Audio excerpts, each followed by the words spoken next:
Okay, do I have a motion to adjourn to closed session for the purposes of the appointment, employment, compensation, discipline, performance, or dismissal of a specific employees, specific individuals who serve as independent contractors in a park, recreational, or educational setting, or specific volunteers of the public body, or legal counsel for the public body, including hearing testimony on a complaint lodged against an employee, a specific individual who serves as an independent contractor in a park, recreational, or educational setting, or a volunteer of the public body against legal counsel for the public body to determine its validity. Number two, litigation, when an action against, affecting, or on behalf of the particular body, public body has been filed and is pending before court or administrative tribunal, or when the public body finds an action is probable, imminent, in which case the basis for the finding shall be recorded and entered into the minutes of the closed meeting. Three, the selection of persons to fill a public office as defined in the Open Meetings Act, including a vacancy in the public office when the public body is given the power to appoint under law or ordinance, or the discipline, performance, or removal of the occupant of a public office when the public body is given power to remove the occupant under law or ordinance. Four, collective negotiating matters between public bodies and its employees or their representatives, or deliberations concerning salary schedules or one or more of the classes of employees. Do I have a motion? So moved. Do I have a second? Second. Okay. Ms. Schwartz, the roll, please. Mrs. Fairgrave? Yes. Mr. Lackner? Mrs. McCabe? Yes. Mr. McNally? Yes. Mrs. Bell? Yes. Mrs. Barker? Yes. Motion passes 6-0. The school board will move into closed session at 6:04, November 8th, 2021. Thank you.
Do we have Mrs. Fairgraves?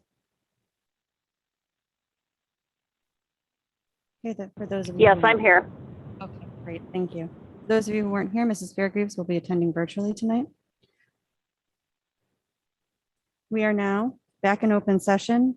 It is November 8th, 2021, and the time is 7:05. Mrs. Schwartz, the roll for attendance, please. Mrs. McCabe, Here. Mr. McNally, Here. Mrs. Bell, Here. Mrs. Fairgrave, Here. Mr. Lackner, Here. Mrs. Barker. Here. Okay, that brings us to our superintendent's report. Dr. Pearson. Yes, thank you, Mrs. Barker. I just have a couple of items that I want to update the board on this evening. The first one is that we were actually notified on Thursday of last week that our Compass Academy has received a $100,000 grant from the Technology and Manufacturing Association of Illinois. The money is to be used to purchase 2 state-of-the-art industry standard CNC machines. Those machines are actually will be a lathe and a miller. And so we're excited to add those 2 machines to our Compass Academy program, and we're thankful for the grant that was received. I also just wanted to remind the board that Thursday is Veterans Day. We have a long tradition in our district of actually having school on Veterans Day. One of the reasons that we do have school on Veterans Day is because in addition to being an educational opportunity for our students, it also gives us a chance to honor veterans across our community. And we are continuing that tradition this year. On Thursday evening, the St. Charles North Wind Ensemble and Wind Symphony will present a concert to honor the veterans. If the tickets are limited for that event because of capacity concerns. So if someone is interested in attending, a veteran and a family member could come to the concert. Many of our schools will be doing programs during the school day and announcements as well. Just a couple of things to highlight. Davis Richmond will be having drive-through celebrations from 8:30 to 9:30 for veterans. The bus lane will be decorated and they'll be handing out gifts of appreciation. Many of our schools will have displays out in front of the school building as well. Thompson, Redling, Davis, Richmond, and Anderson all have walls of remembrance and honor for veteran family members that will be on display. So as is the tradition in the district, it will be a great day of recognition and celebration for our veterans. So I just wanted to remind the board of that. And that concludes the superintendent's report. Thank you. Thank you, Dr. Pearson. Okay, we do have citizens' comments today. Mrs. McCabe, would you go ahead and read our policy? The school code provides for a public comment period at each board meeting, subject to reasonable constraints. The practice of this board is to limit public comment to 3 minutes per speaker to a total of 30 minutes per meeting. Speakers addressing the board are expected to maintain a reasonable level of civility. Also, personnel matters are sensitive and confidential. Comments regarding individuals should be respectful. Insults and defamatory remarks have no place in this setting. The board will terminate public comment if speakers cannot adhere to these guidelines. Please identify yourself at the beginning of your remarks. Okay, our first speaker is Ellen Gibson, speaking on the topic of the IASB resolutions. Superintendent, President, and members of the board. I am a St. Charles resident and a parent of a St. Charles East freshman. I know there's a lot of teachers here tonight, and I just want to thank them all for the world-class education that my girls are getting. My junior at University of Minnesota is doing phenomenally well, and my freshman's very happy. I know it's been trying, and I'm grateful to all of you. But I am here to ask that the board vote to direct your delegate to the Illinois Association of School Boards to vote no on resolution number 2 against the creation of student safety and protection plans that would allow employees to carry guns on school property. And to vote yes on resolution 15 in favor of child safe gun storage laws in homes with students under the age of 18 years at the 2021 Delegate Assembly meeting. In regards to resolution 2, which supports allowing employees to carry guns on school property, Armed adults frequently mishandle their guns in schools. Arming teachers wouldn't decrease risk to students, it would increase their risk. There have been nearly 100 publicly reported incidents of mishandled guns at schools in the last 5 years, including a student grabbing an officer's gun while the officer attempted to subdue the student, a teacher unintentionally firing a gun in class during a safety demonstration, and on and on. Arming teachers is an incredibly unpopular proposition opposed by the large majority of teachers and parents. And for good reason. It doesn't make schools safer here or anywhere in the state. Put simply, an armed teacher cannot, in a moment of extreme duress and confusion, transform into a specially trained law enforcement officer. In reality, an untrained armed employee introduces risks to student safety on a daily basis. I've heard it said that this should be an issue of local control, but our kids travel to other districts, and kids in other districts deserve to be safe too. The data doesn't support arming teachers or lightly trained school personnel. Please vote no on resolution 2. Resolution 15, on the other hand, proposes that IASB support and advocate for legislation to strengthen child gun safety storage laws, specifically to require firearm owners to store their firearms in a locked container if anyone under the age of 18 would have access to the firearm without permission. Current Illinois law only applies to children under the age of 14. Safe storage laws protect youth in 3 primary ways: reducing school shootings, reducing suicide, and preventing unintentional shootings by children. I work with a team of local volunteers with the Be Smart for Kids program in our area at National Night Outs and other safety fairs in our region. We've handed out hundreds of locks. I've given gun locks to grandparents who hadn't thought about their grandchild who comes to their home after school getting access to their loaded and unsecured firearm, and to parents who have young children who don't think they can reach the gun in the house because it's on a high shelf.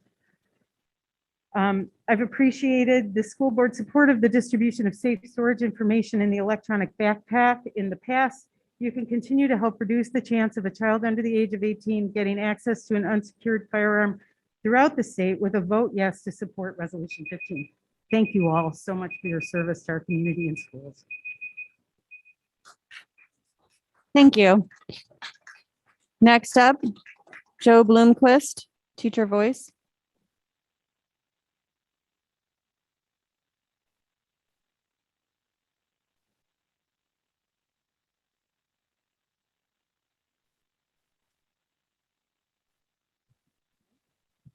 Good evening, ladies and gentlemen of the board. Joe Blomquist, SCEA president.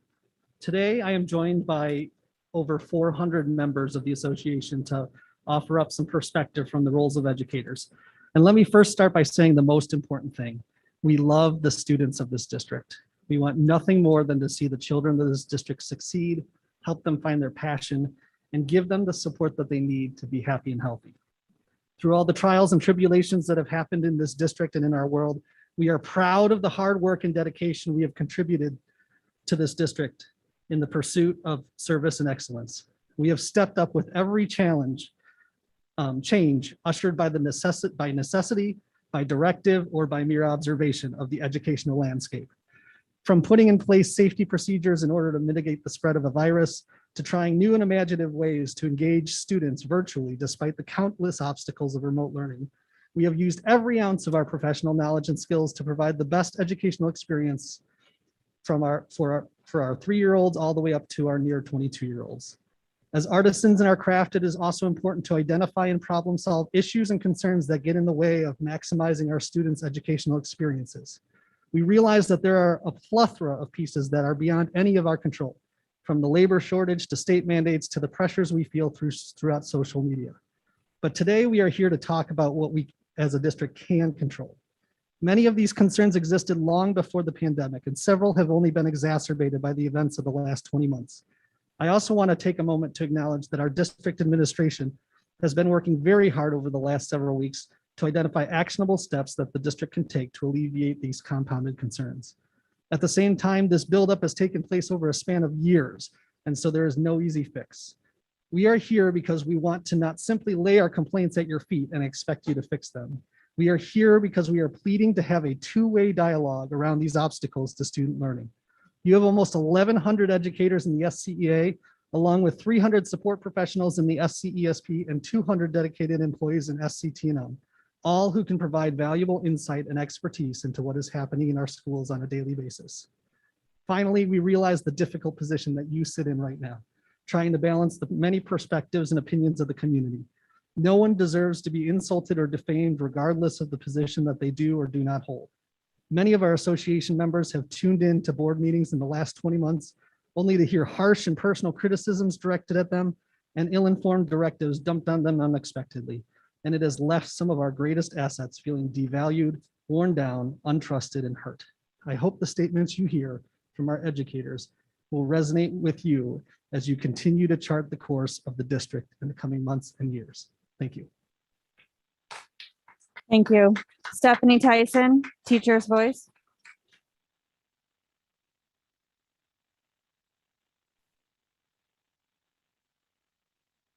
Good evening, board members and attendees. My name is Stephanie Tyson, and I am an early childhood teacher in D303. The Early Childhood Department would like to thank you for listening to our thoughts and how they directly impact our staff, students, and families. We are proud to serve as the introduction to D303 for many families as we support our youngest students. As early childhood educators, we wear multiple hats, teaching general education students, special education students, and English language learners. This leads to a wide variety of necessary interventions within any single classroom, and to ensure our educators are able to do their work, we need support. We have many similar needs to our elementary colleagues, but are not given the same resources. We do not have an ELL liaison, so teachers are required to conduct our own screenings, which takes us out of the classroom at the beginning of the year. We also do not have an LRC director or assistant. This puts the burden of circulation on teachers rather than allowing us to support students in book choice and engagement. This also limits tech and media support. Members of our diagnostic team, which includes an occupational and physical therapist, social worker, school psychologist, and school nurse, all serve dual roles. This has led to a significant increase in their workload, as they are also responsible for providing services to students and supporting the building needs. We do not have a student support interventionist. At a time when we are seeing students enter school with significant social, emotional, and behavioral challenges due to the pandemic, our teachers, social worker, and school psychologists are left to take on the challenge of supporting our most impacted students. This has led to daily disruptions in instruction, meetings, observations, and student services. The Early Childhood Department only has a part-time instructional support coach who is currently on leave for 26 sections of preschool. 9 of our 14 teachers this year are non-tenured and 2 are first-year teachers. None of the staff have access to support or coaching cycles.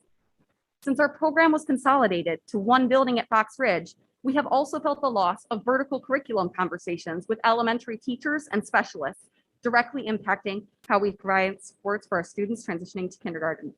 Above all, we were not recognized in our district contract until this last negotiation, and our request for the establishment of a PTO at Fox Ridge was denied. Like our elementary counterparts, we too develop meaningful relationships with our families for years as we loop with our students and often welcome their younger siblings year after year. Lastly, like our colleagues around the district, we are expected to uphold the standards established without regard to the ongoing pandemic. We are subject to ever-changing district-level decisions with short timelines for compliance and little guidance as to how these changes will be managed and by whom. In these challenging times, early childhood has come together to support each other with minimal support from district administration, and we are burnt out.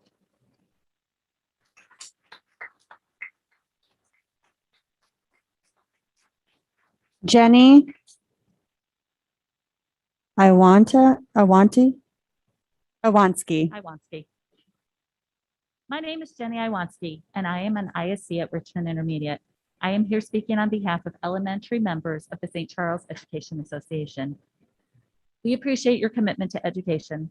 Like you, our teachers are dedicated and passionate about teaching, learning, and the many young people who are our top priority. However, D303's current culture and climate is having a negative impact on our teachers and our students. We are exhausted by the additional efforts we are making to meet the needs of our students. Yet we hope you find in these comments our earnest desire to work together to improve the current situation. We are grateful that some changes have occurred in response to ongoing feedback from SCEA leadership in recent meetings with Dr. Pearson. This must continue. We have been experiencing a lack of respect for our expertise and a lack of inclusion in decision-making processes. We have the most contact with our students, the most knowledge of our students, and the best understanding of what our students need, yet we must follow the top-down decisions of those who do not face the daily reality of classroom demands. Our students are overwhelmed as well. Their days are packed with little to no flexibility. They seldom have mental downtime. Art, music, PE, and Empower, while engaging and critical to grow the whole child, are not free time. Many of our students are crying out for help through their behaviors.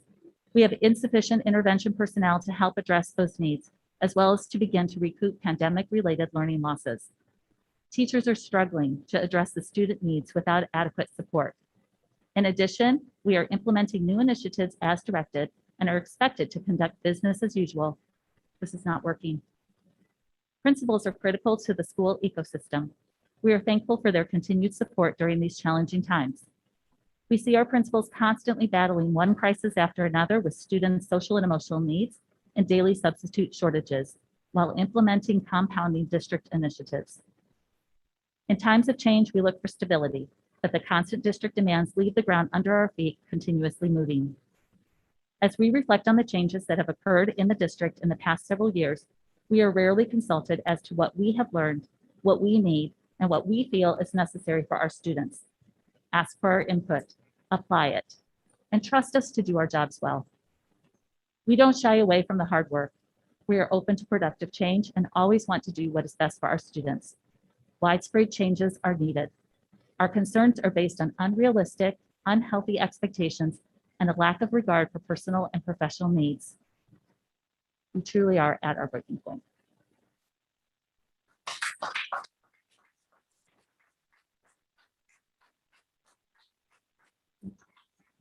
Amanda J.C.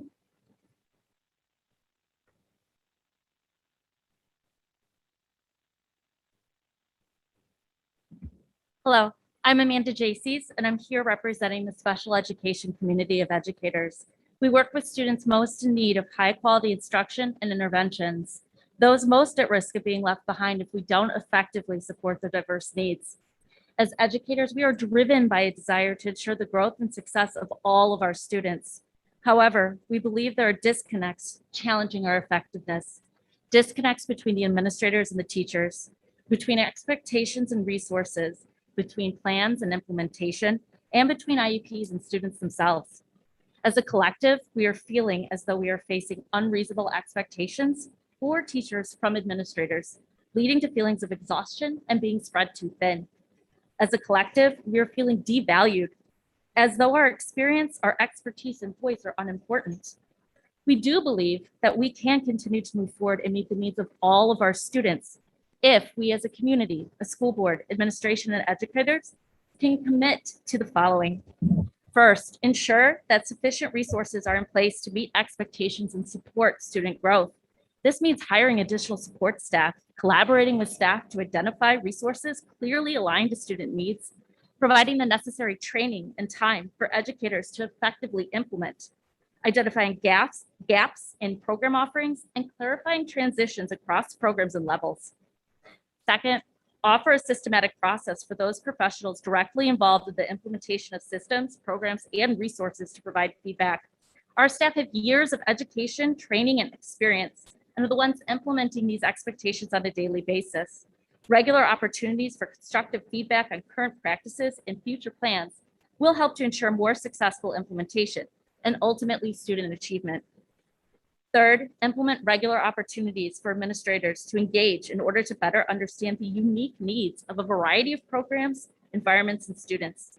In addition to hearing from staff, administrators need to actively see the impact of district-wide decisions and the reality of classrooms and student needs. Sometimes plans and strategies that look good on paper don't effectively translate into the classroom. Children are more than an IEP. Finally, commit to trusting the expertise and professionalism of educators. Listen to your teachers, trust our expertise, take action, speak to us with respect in front of parents, our colleagues, and other administrators. Believe that we care for our students and that our primary purpose is to support their growth and achievement.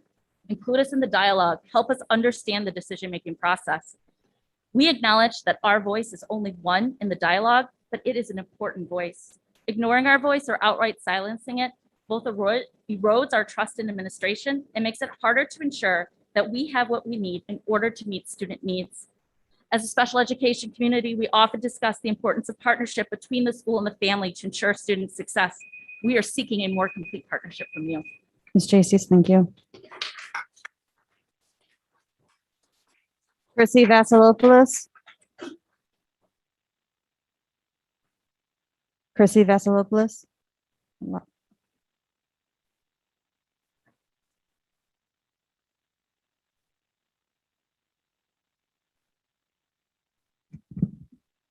My name is Chrissy Vasilopoulos, and I'm speaking on behalf of the middle school educators. Teaching has always been a stressful job. Educators assume the charge to help meet the academic and social emotional needs of all of our children. It's understandable that coming out of a pandemic, that the stress would be more, and that's no one's fault. All families, professionals, and companies have needed to take on more responsibility on a minute's notice. However, the response to the situation, the lack of adjustment to the learning environment, and increasing demands on non-teaching duties are taking teachers away from our students' academic needs. Educators have been stretched, teachers sharing that in all their years in education, they've never felt more stressed, felt more overwhelmed, and most importantly, undervalued.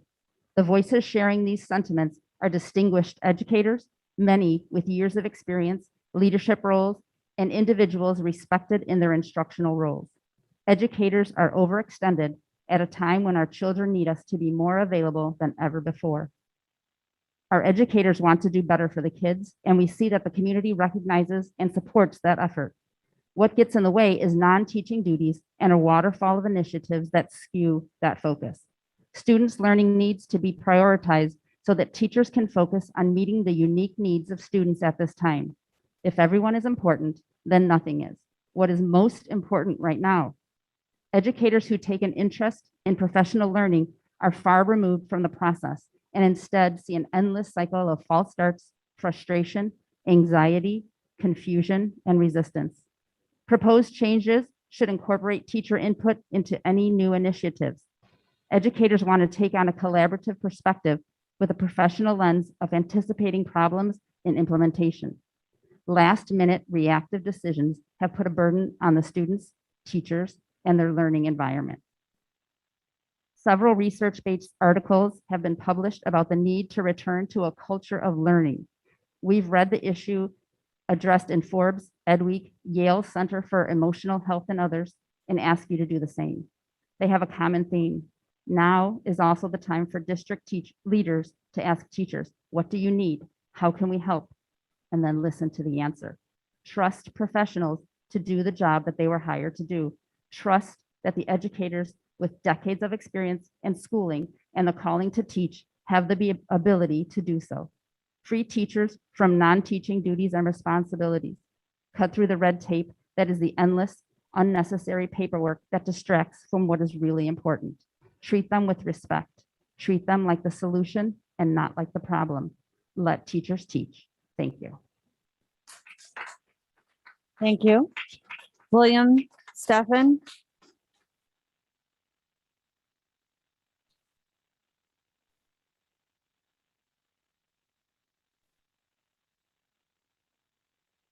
Good evening.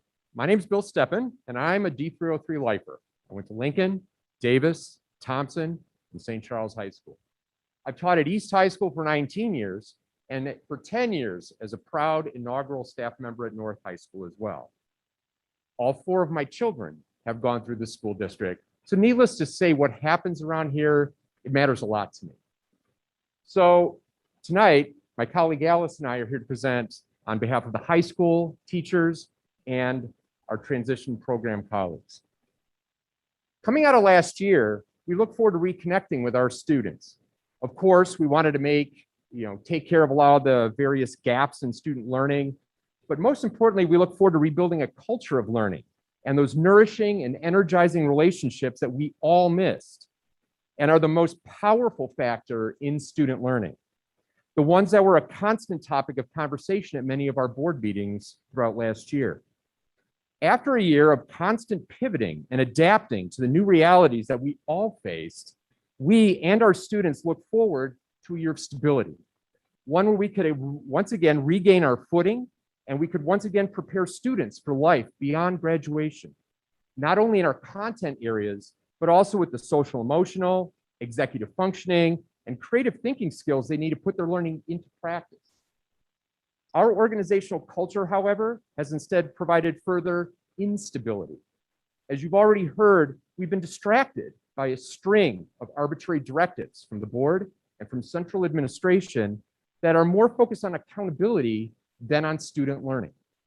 We now find ourselves pivoting and adapting to all of you, the people who we assumed would be leading the way and would have our backs. Here's just one example. We started this year launching PLC Plus, a collaborative framework that's designed to build our credibility and collective efficacy as teachers. Just as we started the process, however, at the end of first quarter, we learned that we needed to give cross-river common final exams in the platform of Schoology, no less, a platform that most of us have little experience in because our students beg us not to use it. The process of checking, modifying, and in some cases creating final exams and then putting them into the Schoology framework has since that time taken up most of our collaborative time.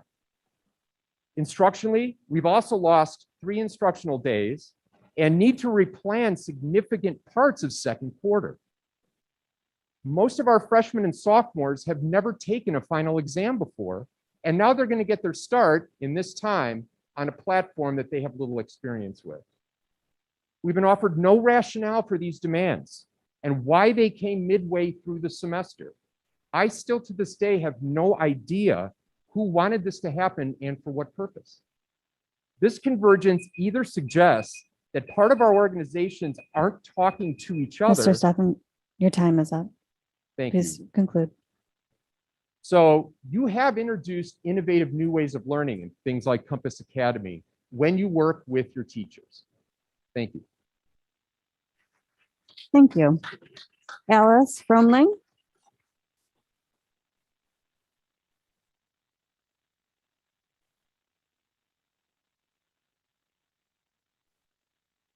Hi, I'm Alice Fremling, and I'm in my 13th year at North.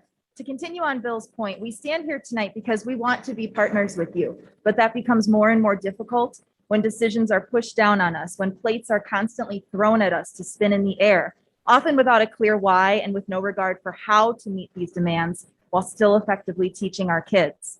And when we can articulate no clear why or how ourselves, what does that leave us with to express to our students? One of the most precious plates we spin is the attention we keep on our students' mental health. Already this year, I've had an alarming number of conversations with students who are stressed, exhausted, and in tears from the demands put on them and the eagerness to get back to normal. When I let my students know a couple weeks ago that they would have final exams this year, I could offer no clear reason why they were finding out now, or even where that decision came from exactly. To them, the addition of final exams is already increasing their stress levels, and I'm extremely worried about the pressures they'll feel come December. PLC Plus reminds us that collective teacher efficacy, which is a staff's collective belief in their ability to positively affect students, has one of the highest impacts on student growth. We stand here tonight because our collective teacher efficacy is shrinking. We may look like acrobats who can handle all those spinning plates and can push through the stress, but we are not superheroes.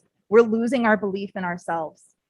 And by undermining that teacher efficacy, you undermine our students, diminishing one of the best ways you can support their growth. Our district strategic commitments include hiring and retaining high quality staff, and you've succeeded in hiring us. Of your 992 staff members, you have 841 masters in education, 150 national board certified teachers, 19 doctors of education, and countless other awards and experience. But in spite of our strengths as educators, many of us are breaking.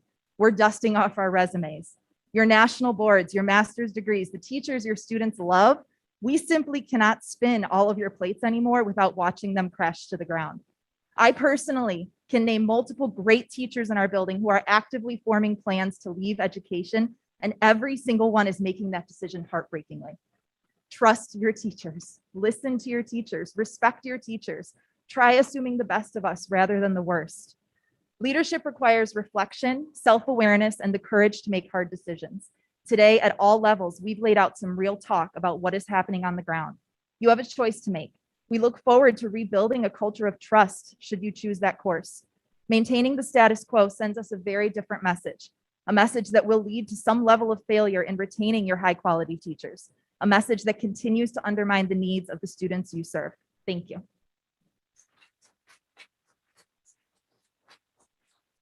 Thank you. Robert Wright.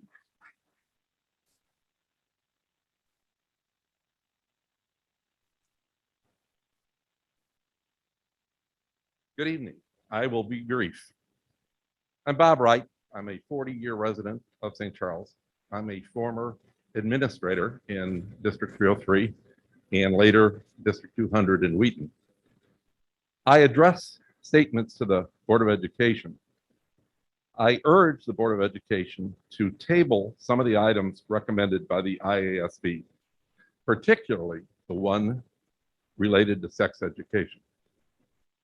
I charge the administration to use that time to very openly make parents and citizens aware of the details of the national sex education standards on which the IASB bases its recommendations.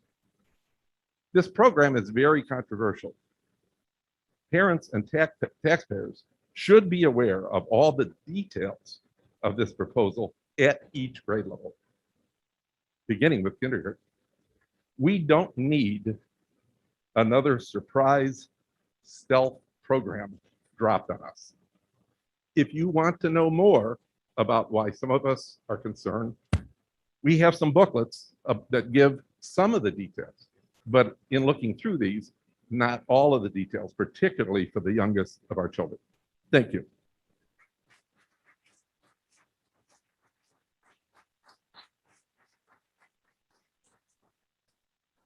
Nicole Cornaya.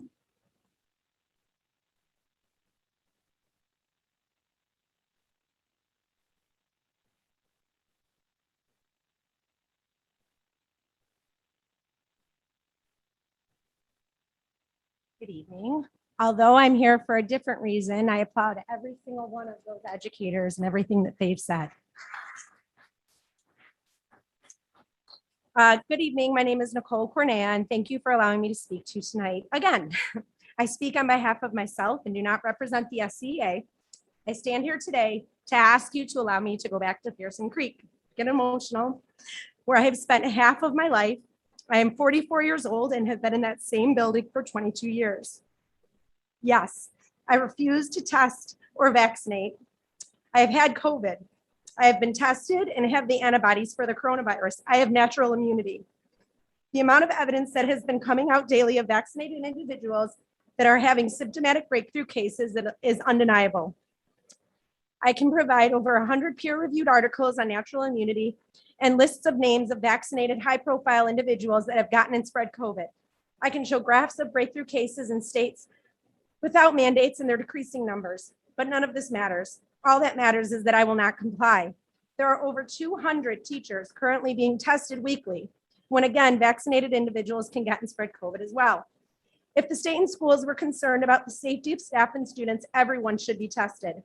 This is clear discrimination to these individuals, as the Illinois Healthcare Right of Conscience Act states that no individual should be discriminated against, disciplined, coerced, or excluded from a position for not subjecting themselves to any healthcare decisions.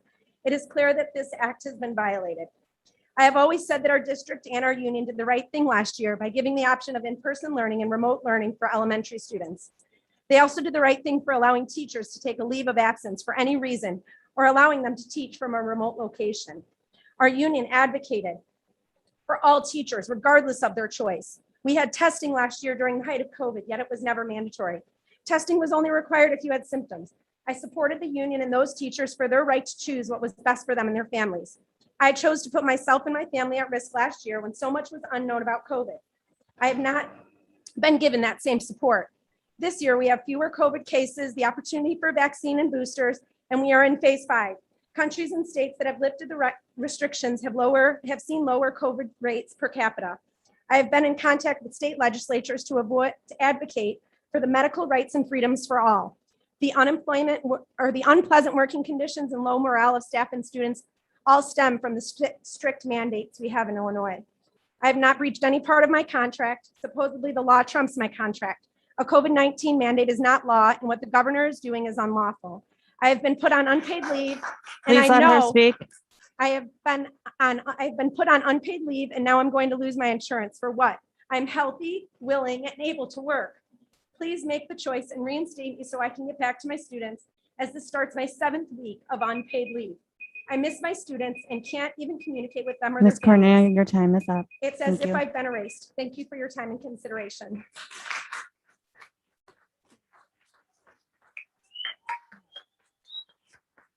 There are more speakers. Please be seated.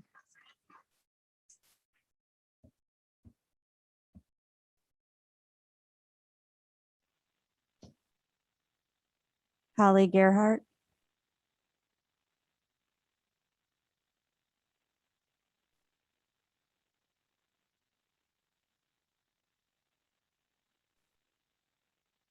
I am Holly Gerhart. I'm a parent of an elementary student in D303.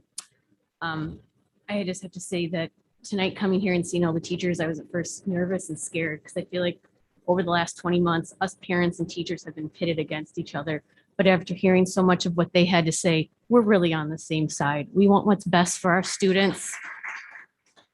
And we should be all working together for that.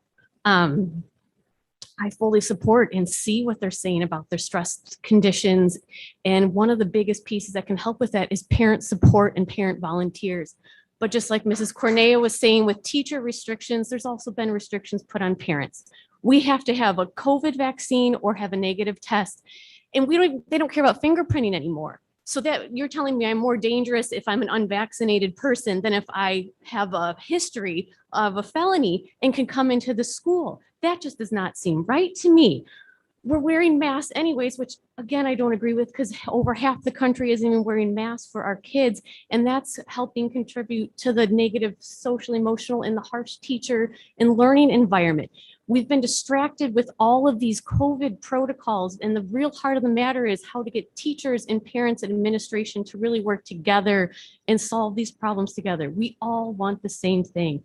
I am asking to make it easier to let parents come in. I was just told today we can't come in weekly to read with our 2nd grade kids like we have in the past, that has changed. What rule is that? That is not a government mandate. That must be a district policy that we can't come in weekly to help our teachers. We want to help our teachers. Parent support, especially at the elementary level, is so crucial. We are extra eyes, we are extra hands. After being at the Halloween parties last week, I see how high energy these kids are. I see how the teachers are struggling to keep it all together when they used to have so many aides and parents in there to help with that. And we as parents, we want to help. Let us come in and help. We are all on the same team. And lastly, I know this is specific just to Belgrade where my kids are at, but we were told we were going to have a new playground beginning of June. Then we were told we were going to have it the end of August, then the middle of September. Here we are almost the middle of November and our kids have not been able to play in the playground. Why was it torn down when the parts haven't arrived? 3 months. These kids don't have much to do anyways, and yet they go to recess and they still don't have a playground. Thank you. Ruth Kuzmanek.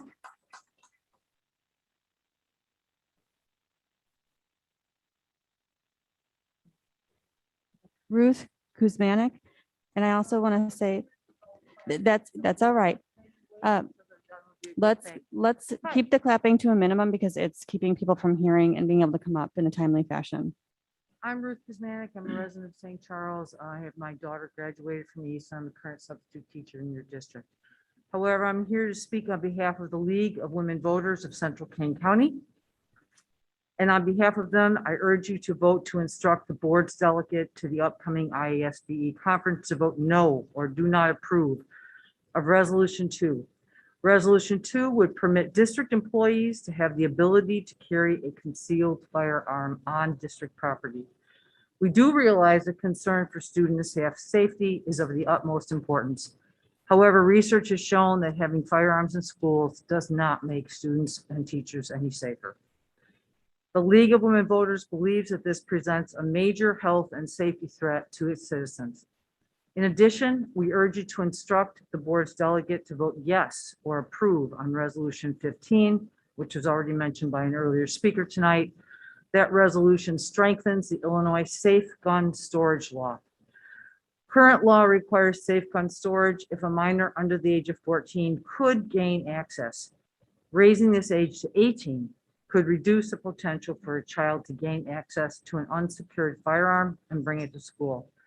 It is well documented that in most school shootings, those using the gun are between the ages of 13 and 21 and obtain the unsecured firearm from their home, a friend's home, or that of a relative.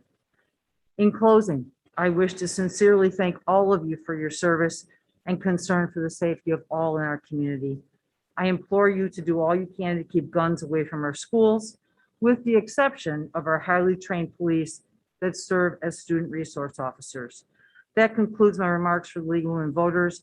I just want to say I'm a retired educator and a current sub in your building, and everything these teachers are saying is going on in those classrooms. Those teachers are fried, and it's only November. So I hope you guys can do some of the things that they're asking for to help them out. Thank you. Thank you. Lisa Raphael.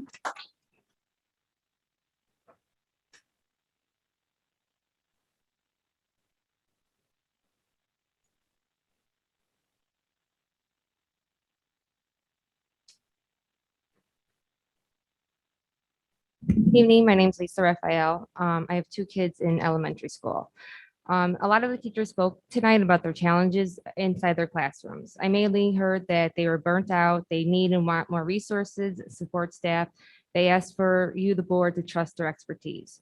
What I didn't hear, was that how they feel about these kids in masks. Now, I know we're not talking about masks tonight, and I'm only talking about the elementary level. A lot of them were talking about disciplinary issues with the kids and reining them in, and the kids are stressed and the teachers are stressed. In my previous job, I worked 8 to 10 hours wearing a mask. If by the end of the day, you're burnt out. You know, these kids are burnt out. The teachers are clearly burnt out. Instead of teaching like they should be, they're being the mask police. They're, making sure the kids are staying apart and they're not able to teach. Like they said, how many of them tonight said, let us teach? I hear a lot of talk about surveys being sent out and CRT and the sex ed and everything. I don't hear what these teachers are asking for is to be able to actually teach. I feel like this, school system in general has become so crowded with filling in this check or checking that box, and then it gets brought down to the teachers, and they can't actually do what they have always wanted to do, the career that they chose to go in. And many of them have been in, for 10 plus years. I mean, nowadays it's not even normal for people to stay in a profession for that long. So I applaud the teachers who've stayed in and they've seen the change. They've seen it, the decline, I think, in education. And with all of our testing scores are not where they should be. And maybe it is time to make a change. I know that we're a public school system. There are certain things that you guys have to follow, but clearly it's not working. Whether it's not working because of COVID and the mitigations, or whether it's not working because you guys have the teachers doing this and that and not allowing them to do what their main goal is to do, is to teach our kids. So I applaud the teachers for standing up and asking for help and trying to make a change. And like Holly said, as parents, we want to be involved in that. It takes a community, right? Well, the parents should be involved like how we used to be able to be involved. So I just want to applaud everyone and say, hopefully we can come together and do something for these students. Thank you. Kelly Cameron. Okay, thank you. That was our last speaker. And that brings us to committee reports. First up, learning and teaching. Mr. McNally, when you're ready, would you read your highlights? Apologize, I was just making some notes on speakers' comments. So we met on October 18th. Excuse me. We had several items up for discussion. First is the equity audit proposal, I should say, from a company called the Consortium for Educational Change. They presented their proposal, which provided a snapshot of the discussion was whether or not it would provide a snapshot of key indicators related to equitable programming and processes, district and school levels utilizing a questionnaire, data review, listening visits, participates addressing questions and engaging in conversations about the vision and goals, programming, structures and processes, and instructional practices for students. Findings are organized by content, not participant. Reports are based on high-level themes with suggested next step. District receives a broad district level report and each school receives an individual school report. Some of the board discussion questions were looking to share some examples of the types of findings their process uncovers, clarify community connections, the background of the engagement team that would be at the school, requested a sample of completed equity audit product that they've already produced elsewhere, and experience and transparency during and at the end of the process. Committee will be bringing discussion to the next learning and teaching committee meeting, and the district will finalize previously provided analysis by adding CEC to the document. Next item up was the special education overview. And there were some background information regarding special education, talking about multi-tiered systems of support for academics and behavior. Spoke about the purpose of special education to ensure students with disabilities receive free appropriate public education beginning at age 3, receive special education related services and are educated in least restrictive environment. Ensure that decisions regarding services are based on each student's unique needs. Child Find requires a district to actively identify children eligible for services. Program starts within general education setting, will grow from there. The discussion highlights the Daily Bean is a coffee shop that's operated by District 303 transition students, and that is open at the St. Charles Library Monday through Friday, 9:00 a.m. to 1 p.m. while school is in session. The district continues to receive funds from the federal level, but not from the state level. Funding is promised at 40%. However, district receives approximately 20%. MTSS is still strong tier 1 instruction and data analysis, utilizing individual student problem solving. Targeting and identifying student supports without removing the student from the general education environment. Mid-Valley is a component of our continuum of support. Also partner with Northern Illinois Association for Specialized Support. They provide an important level of support that we're not able to provide in our district. There are certain programs, for example, where we don't have enough students to provide programming in-house. We discussed 504s, which are written to support access to education supports. IEPs, on the other hand, include supports and goals. Facilities master plan was discussed, and main item there was flexible space for programming. And request to provide the board with an article on these six shifts to improve special education practice book study. And when a parent survey is completed, the board is interested in the results.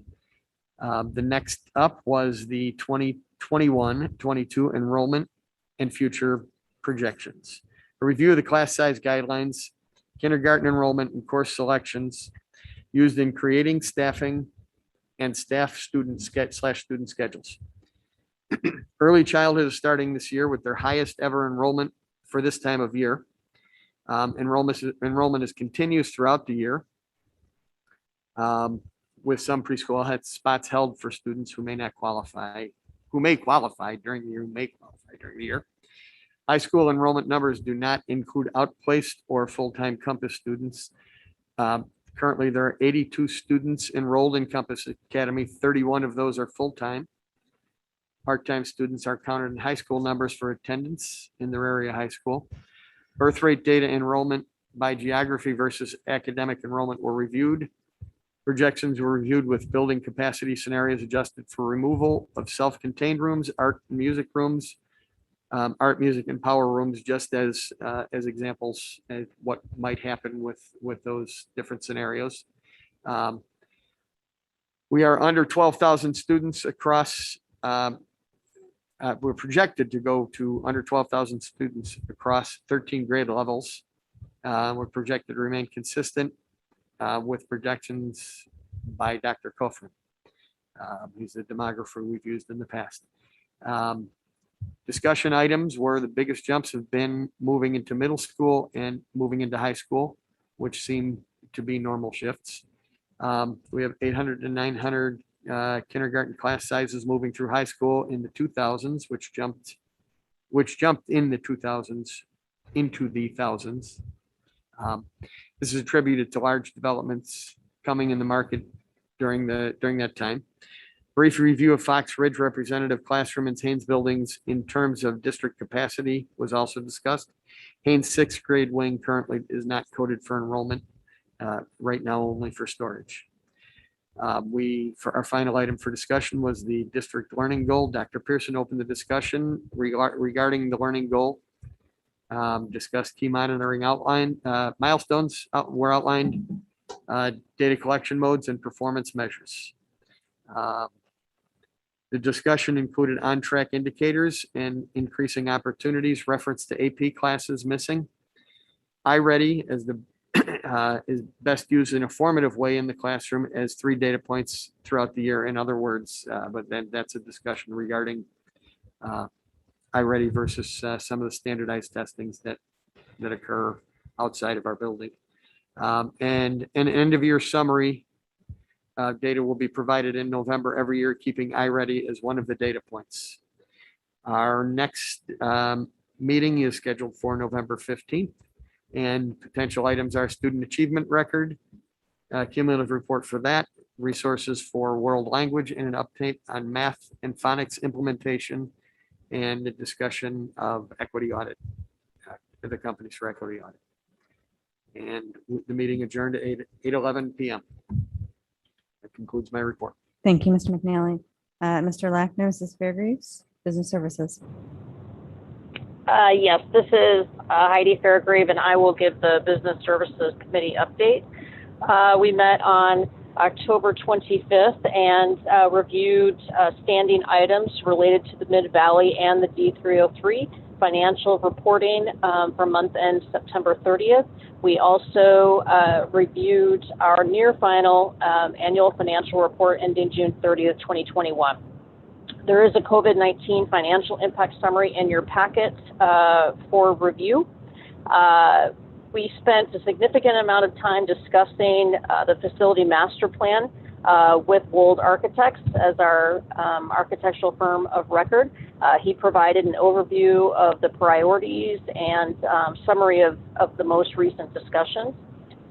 Next steps will be for district leadership to bring a compiled list of what the minimum standards are at the elementary, middle school, and high school level buildings, in addition to minimal standards for our health, life, safety, technology, office spaces, and incorporating Compass Academy into all of the discussion and analysis as well. That should be coming back at our next Business Services Committee meeting.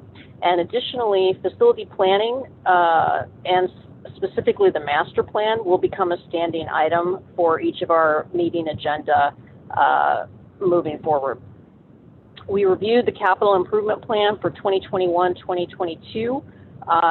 It will be, or is, I should say, included in information for this November 8th board meeting. And as is standard practice, any capital improvement projects, they'll be brought back to the board for approval as bids are received and each of the improvements comes up in the queue. We did a tax levy workshop. Mr. Attaway presented our proposed 2021 tax levy information. Final tax levy will be taken to the board for approval at the December 13th, 2021 board meeting. We also what was presented to the board was the tax levy determination resolution. And this is on for action this evening, giving prior 20 days notice of the adoption of the levy, and that'll take place at the December 13th board meeting. The annual post-issuance compliance document There was also an item related to renewal of our lease of the Silver Glen property, or I should say, we lease it to another community member. A substitute pay increase proposal was discussed as well. That is also on the agenda for tonight's meeting under consent. And then finally, additional items under consent are the Infinite Visions maintenance contract. This is a renewal, as is the WE video editing software contract, which is a renewal as well. And that concludes my update. Thank you, Mrs. Fairgrave. Policy did not meet since the last regular board meeting, so that moves us to Citizens Advisory. Mrs. McCabe, Mrs. Bell, you had an exec team meeting as well as a general meeting, correct? The exec team met this past Thursday. No, yeah, right. Sorry, on 11/4. We did or did not report on the 21st?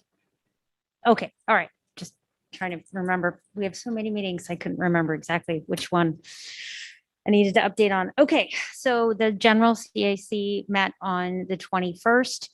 We discussed the charge from the board with regards to receiving citizen comments. What are the other ways? What are more ways we can receive, as well as two-way communication? Broke out into groups and had some good discussion. We also had a representative from the board attorney, right? Okay, Hodges, and he went over the OMA Open Meetings Act, as well as a little bit of question and answer, and talked to us about First Amendment and what it means from the aspect of being a CAC member with regards to the Open Meetings Act. One thing to note is that they all do on the CAC do need to go through that OMA training. However, the website is down currently, and the state's attorney's office will let us know when that's back up. So the CAC members that are new that have not completed that course can go ahead and attend that. The exec team met on the 4th, and we talked over planning for the upcoming meeting, which is November 18th. So that would be reported on at the next meeting, and set up how we are going to go over how some of the CAC members can interact with the public and how they can get feedback to the CAC and then to the board, and how that sort of brainstorming those ideas. Also, it's a suggestion from Mrs. McCabe and myself that other board members tune in to the CAC meeting on the 18th to kind of see where the CAC is at. That's from 6 to 8 p.m. here, and kind of watch those discussions. We are also working on bringing in student voice to the CAC, and maybe we can have an update on that soon. I know that that's in process. Let's see. The other thing is that we want to remind the board, Mrs. McCabe and myself want to remind the board that we need to make sure we know and we're be able to communicate to the CAC what the next charge will be. We are only planning to have a meeting in December if need be.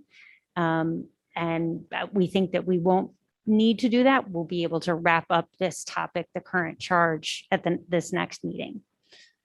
Did I leave anything out? Yay. So are you expecting that you'll need a new charge by, are you expecting you'll need a new charge by the new year in January? Okay. Yes. So that's something we need to be thinking about and maybe come prepared for our December meeting to discuss. Right. When we had that, Mrs. McCabe and I have a list of the things that we discussed prior, that the board discussed prior, not just she and I, but that the board discussed prior that would be future options. Maybe it'd be a good idea to send that list back out to everybody, just to kind of remind. Okay, good. Will do. Did DPTO meet? DPTO, excuse me, met at Gray Willow Farm in Campton Hills and had a fabulous tour. I highly recommend you go there on a nice day. It is open to the public, and there was no business spoken, but it was my first time there, and found out that Pearson Creek works very closely with this farm and has donated money and acreage. So the That was all that went on at DPTO. Okay, great. Housing did not meet since the last regular board meeting, and there is a meeting upcoming. And that would be the end of our committee reports. Moving on, we do not have any discussion items this evening, but we will go right to consent agenda. Do I have a motion to approve the consent agenda? So moved. Second. Okay, is there any item anyone would like to pull from the consent agenda? I would just like to alert the board that you will be voting, sorry, I have a frog in my throat. Voting on 4 IASB resolutions that are not different from last year, but they are included in the consent. We will go over all the other resolutions later in the meeting. Thank you. I'm taking that as a no. Mrs. Schwartz, would you please call roll for the consent agenda? Mr. McNally, Yes. Mrs. Bell, Yes. Mrs. Fairgrave,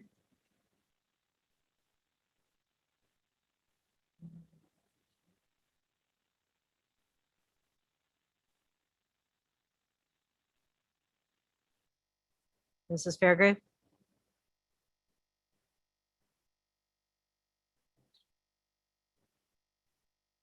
Mrs. Fairgraves, are you still present?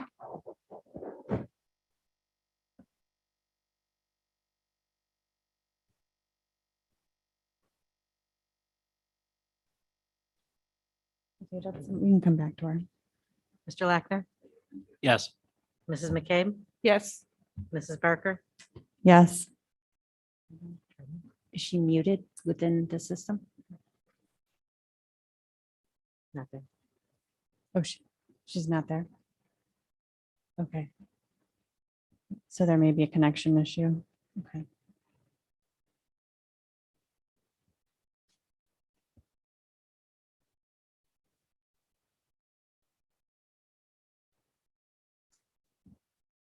Is she back in? No. Okay. All right. So we'll just have to, Mrs. Fairgraves is absent. It's 8:08. Okay. Motion passed 5-0. So for action tonight, we do have all of the action items except for the last one are the IASB resolutions. And tonight for these resolutions and reaffirmations, I will be asking for motion to accept the resolutions, and I'll state what the committee has recommended. And then Mrs. McCabe, and who is our delegate for this year to the assembly, will give relevant information about the resolution that she gained from a pre-meeting of the delegates. And Dr. Pearson, if you would share your thoughts as well. And then the board members will begin discussion on the resolution. And then we will vote on that resolution. So we will go one at a time in that order.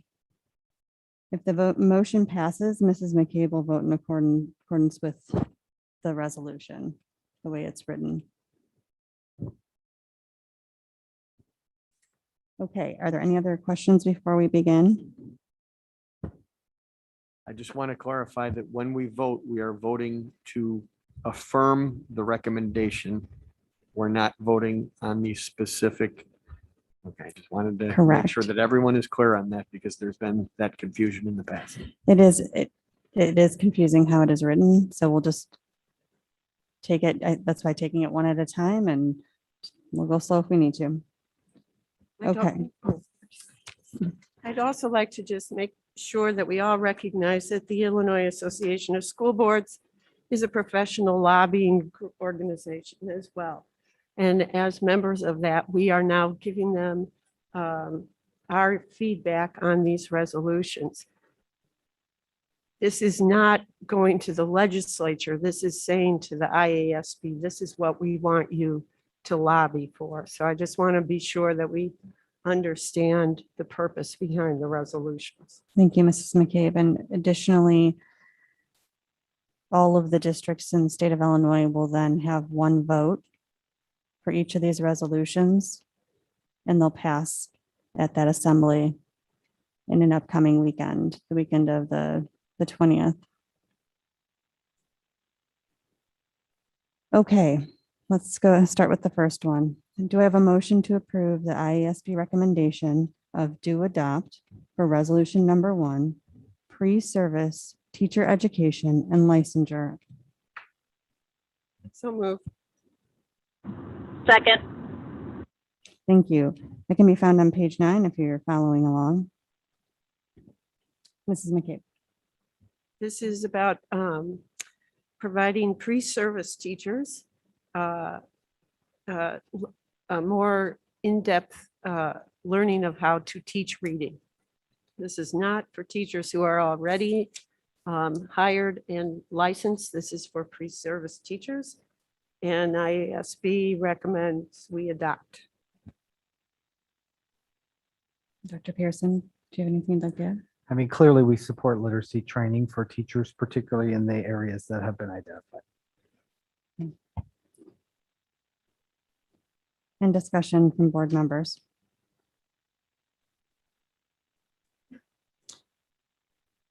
Well, I can say that, as an individual who's taught in graduate level courses, both bachelor's and graduate level programs have not focused solely on teaching reading. And it's often been more strategies, more of an overview. It's just a very positive thing. It's been left up to the districts to train teachers as they've come in. And this will be much more effective to really focus on training our pre-service teachers before they come out of school and are licensed. So I support this recommendation of do adopt. Is there anyone else who'd like to make comment? Is there any kind of amendment process during the course of the adoption at the session? No, that was asked, and no, there is no, it's just you oppose or you agree. During the committee process, they do offer some, when you read through them, you may have noticed some of the original resolutions that were proposed, they amended, they made a recommended amendment to. During that time, they are allowed to do that. In your write-up, they will show where they have what the discussion was and how they amended it. Okay, any other further comment on this motion? Okay, discussion closed. Ms. Schwartz, the roll, please. Mrs. Bell, Yes. Mrs. Fairgrave, Yes. Mr. Lackner, Yes. Mrs. McCabe, Yes. Mr. McNally, Yes. Mrs. Barker. Yes. Okay, motion passes 6-0. Okay, next item. Do I have a motion to approve the IASB recommendation of do adopt for resolution number 2, student safety and protection plan? So moved. Second. Okay, that can be found on page 9 as well. Mrs. McCabe? This is a resolution that was brought to our attention last year as well from Mercer County in regards to providing a law that will allow voluntary district employees to carry a concealed firearm, on district property. The Mercer County is the largest geographical county school district in the state of Illinois. And if you read through the entire write-up, you'll see that they have worked hard to try to get an SRO, but their location has not been successful. The resolutions committee it failed last year. They are bringing it back to adopt the Army, providing the law so teachers or volunteer adults can carry concealed weapons.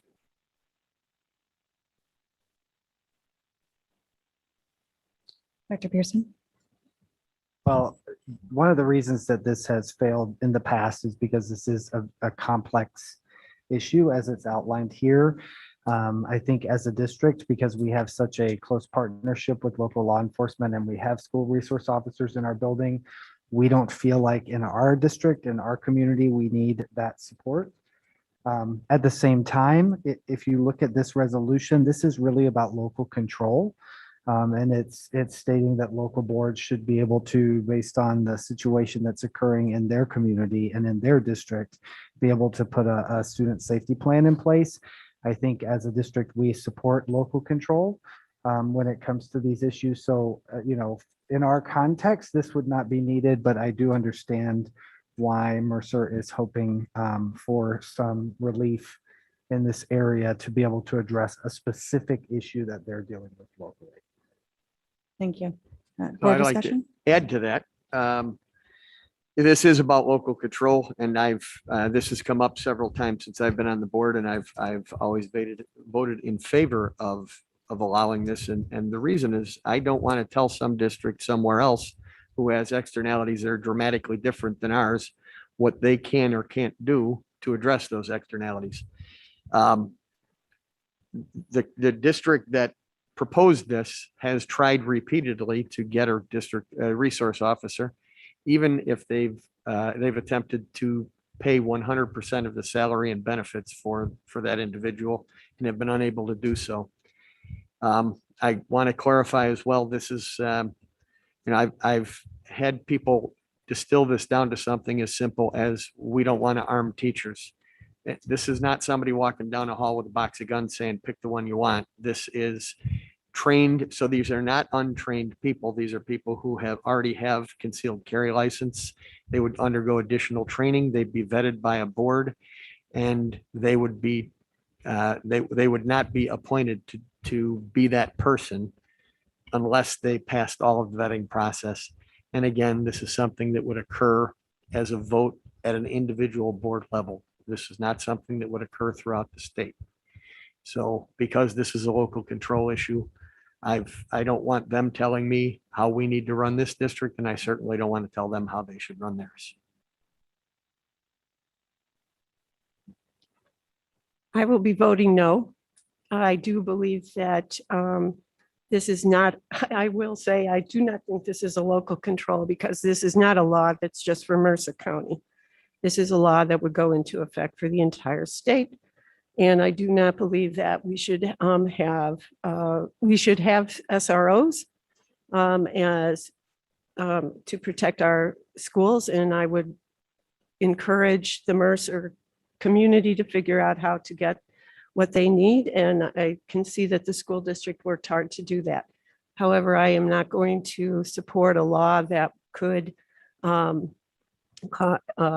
move us to arming adults in the schools. I believe that our adults need to be taking care of the kids and not worrying about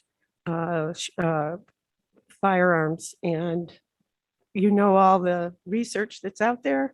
So I will be voting no to this amendment. Okay, I am also in opposition to this recommendation.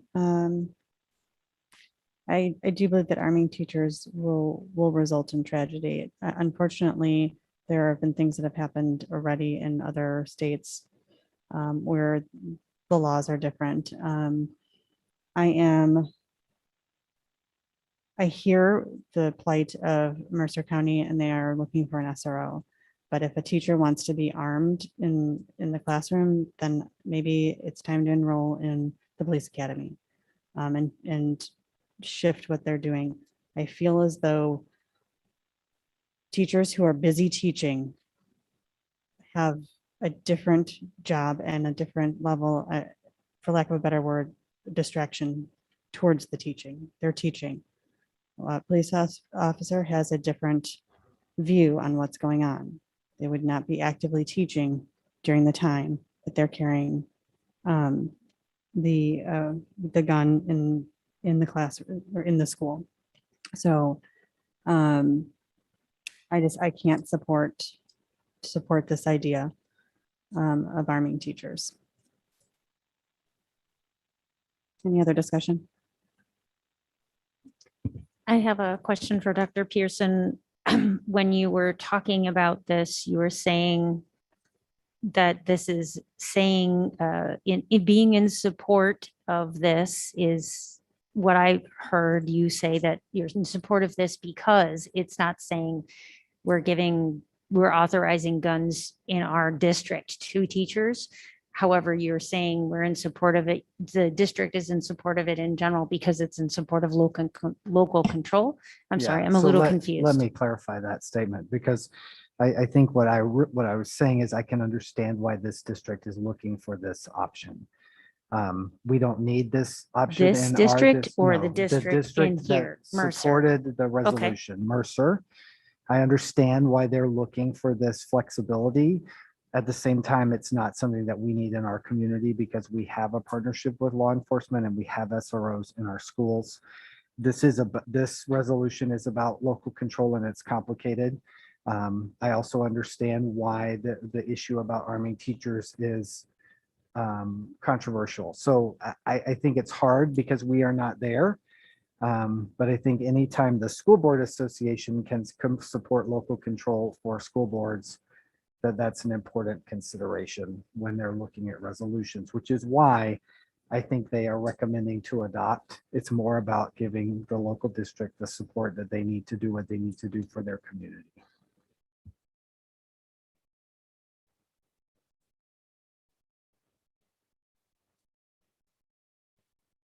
Okay, any other discussion?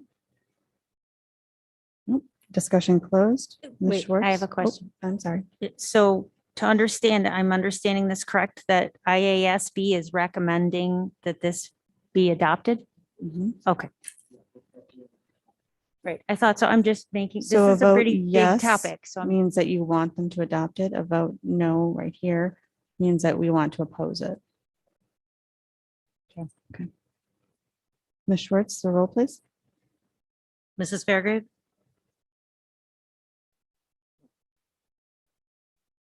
Mr. Lackner, Yes. Mrs. McCabe, No. Mr. McNally, Yes. Mrs. Bell,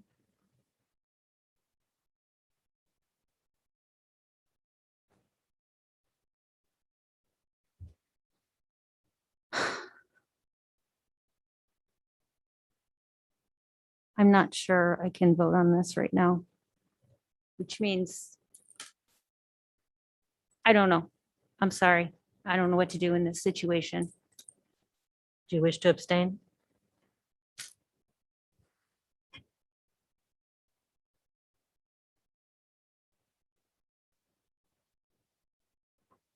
I don't want to make a decision for every single district in Illinois. And I feel like I'm making that decision if I say no. You're making a Or if I decision say for yes. this board's delegate on how to vote. All of the delegates from every district, the 872-ish districts will each have their own vote on each resolution. So you're not making that decision. You're making the decision for our delegate and on how to vote. We are together. If that helps. I guess by the reasoning of Dr. Pearson and Mr. McNally, I have to vote yes in the sense that, or I should say, I feel compelled to vote yes because I want to be able to make this decision for our own district, not saying that I want to arm our teachers. I want to be able to decide whether we should or shouldn't. So I guess I have to say yes. But let me state that it's not because I'm voting to arm teachers in our district. To clarify, you have cast a yes vote? Yes. Thank you. Is Mrs. Fairgrave back? Mrs. Fairgrave? Yes. Yes, I am here and I vote no. And Mrs. Barker?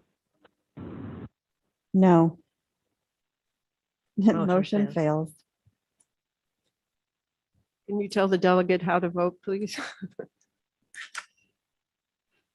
Well, typically this motion would drop. So when you go, my recommendation is to abstain from the vote. Just Abstain? keep your paddle down. I was actually going to say that I know that having been a delegate before, abstentions are possible, so. Okay. Next motion, do I have a motion to approve the IASB recommendation of do not adopt resolution number 3, school board member compensation? So moved. Second. Found on page 10. Mrs. McCabe? This is coming from Champaign. You'll notice there are quite a few resolutions coming out of Champaign. This is a request to pay school board members for their, and the Resolutions Committee has recommended to not adopt because the committee members ultimately expressed that the money would be better spent on students.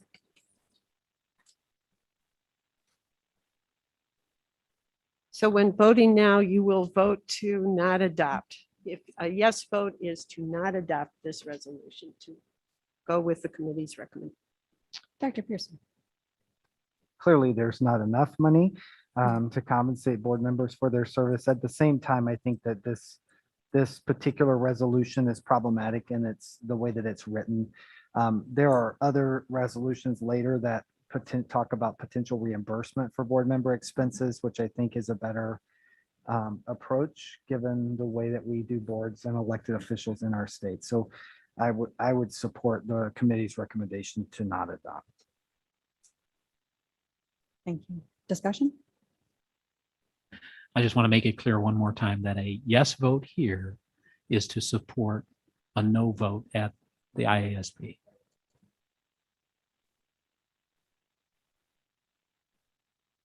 No discussion? I think everybody here has put themselves in the position of a volunteer. And we understand that if I wanted compensation, I would have done something different with my time. But I prefer that people are doing this job because they think it's important work, not because they're going to get, and it would probably be very minimal remuneration anyway. So, but I support not adopting this. I support not adopting this, but I did have an interesting conversation with some folks who said other elected officials who serve on bodies do get paid, and the possibility that someone who cannot afford, who is making low wages, this might entice them to run for the school board. However, I will be voting to not adopt this.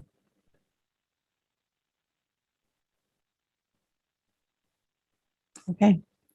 Close discussion. Ms. Schwartz, please call roll. Mr. Lackner, Yes. Mrs. McCabe, Yes. Mr. McNally, Yes. Mrs. Bell, Yes. Mrs. Fairgrave, Yes. Mrs. Barker. Yes. Motion Motion passes. passes 6-0. Yes. Okay, next.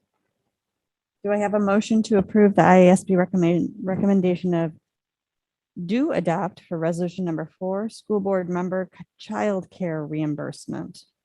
And on page 11. So moved. Second. Okay, Mrs. McCabe. This is also from Champaign. This is a little bit different. This is providing reimbursement for childcare with the idea that it will remove barriers for folks who could not otherwise serve on the board. The Resolutions Committee does recommend to adopt.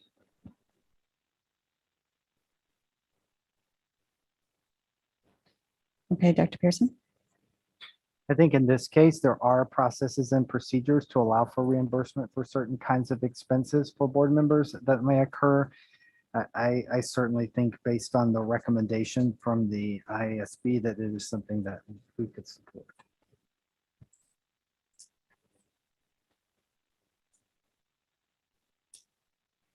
Any discussion?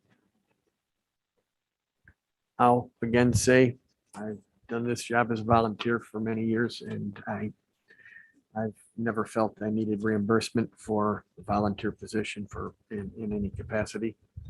So I oppose adoption of this. Where's the reimbursement coming from?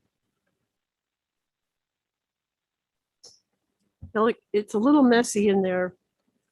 Because they talk about campaign funds can be used for childcare, but I believe it will come from the district. Okay, I'm in opposition of this. I understand that they're trying to make it so that people who may have additional expenses, whether it's travel or childcare, make it feasible for them to run for school board. There are places in the state where it is difficult to get school board members. I understand that. However, I just don't see where this begins and ends. There's not an age limit set on this. There's not, if you have a child who is older and their age is an age where you would not need childcare, but their needs are such that you need childcare, where does that start and end? And so that does concern me that this isn't really spelled out very well at this time. For me, it is similar to the last resolution that we voted to not adopt, in that if we're not going to be paid for this position, that seems to me like it's a benefit in a way. So I agree that it gets a little messy and there's no age limit. So somebody could start abusing that, having an older child, or I don't know. I would agree that we do not adopt. I will be voting yes. I do believe that there are certain things that do provide some access, and this would be one of them. Any more discussion? Discussion closed. Ms. Schwartz, the roll, please. Mrs. McCabe, Yes. Mr. McNally, No. Mrs. Bell, No. Mrs. Fairgrave, No. Mr. Lackner, No. Mrs. Barker. No. Okay. Motion passes 5-1. Or no, I'm sorry. Motion fails 5-1. Not used to saying that. Okay, next item. Do I have a motion to approve the IASB recommendation do adopt for resolution number 5, remote virtual school board open meetings? This is to allow for virtual participation in school board meetings by school board members. Do I have a motion? So moved. Second. Thank you. Found on page 11 as well. Mrs. McCabe. Any further information? No, they talked about how many school districts had positive results with their community by holding audio and video conference school board meetings. So this is not something new to us. Dr. Pearson? Yeah, I think we could support the increased flexibility for the board to be able to do that as needed. I think public meetings are best if we can meet in person, but at the same time, we've seen in the last 18 months that sometimes there's a need to do something different.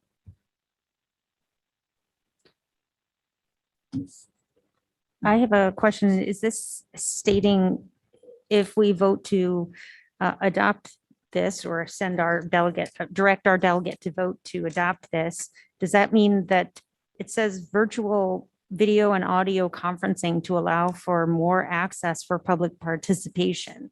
So does that mean just the meeting with the board members and those present at the meeting bound by the Open Meetings Act are virtual, or that we are going to have to figure out a way to bring in virtually the participants in the audience as well?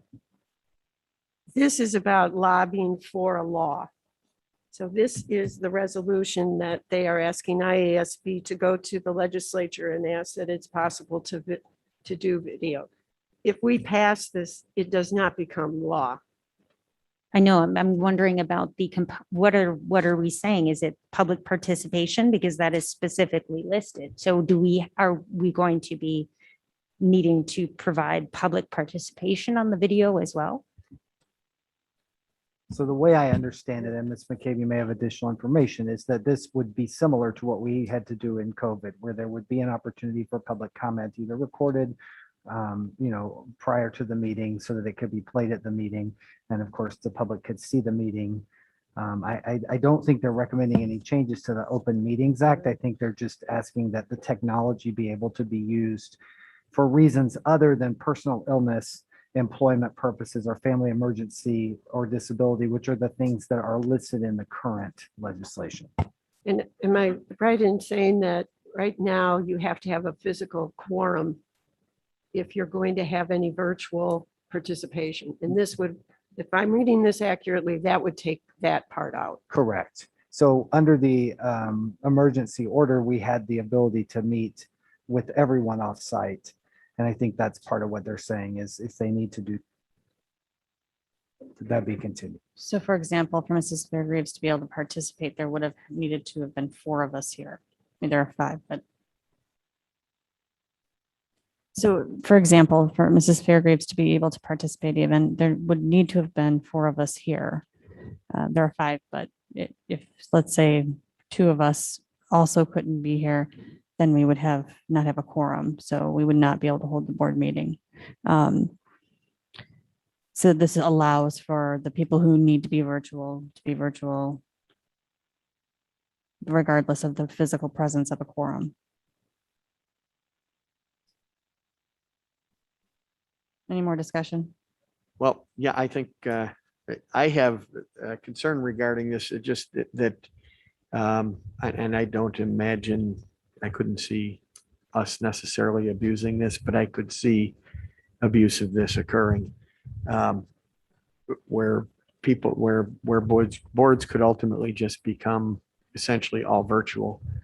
And I think there's something to be said for physically arriving at a meeting and participating physically. So I have a concern about that, just in that I think that for emergency purposes that we've had in the past, the COVID, that emergency order was certainly acceptable and understandable, but I don't know as a standing practice that I'm really in support of the ability to do this at all times.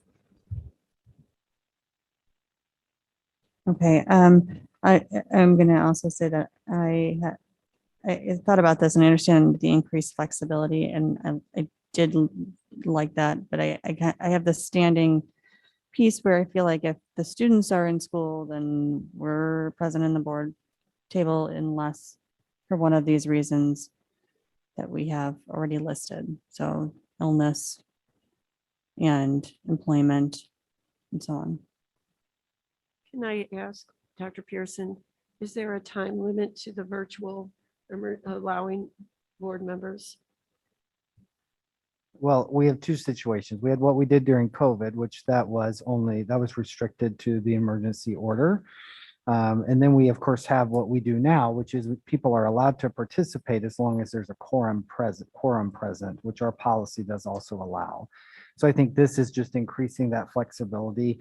I think it's interesting in here because it also talks about committee meetings. They have committees that meet multiple times, during a month, and those could possibly be done virtually if needed. So I think they're just looking for increased flexibility, and that's really all that this does. And to your point, nothing's been approved, with legislation, so it would have to go through that process. The one thing I would want to point out is just this evening, we were unable to have a complete vote on one item because of technological difficulties. And that's one of the concerns that I have as well regarding this, is that that this is an imperfect, the virtual world is a less perfect world than the real world. So I said less perfect. And so were this to become law, and I understand how that works, were this to become law, I would certainly want us to have a discussion about how we would utilize this as our own board and put something in place as a policy for us to restrict our board in that regard, simply because I think that we owe the public our presence. Any other discussion? No? Okay, Ms. Schwartz, the roll, please. Mr. McNally, And I'm sorry, on this one here, their recommendation was do adopt. So you're saying no. So I will be voting no. Mrs. Bell, Yes.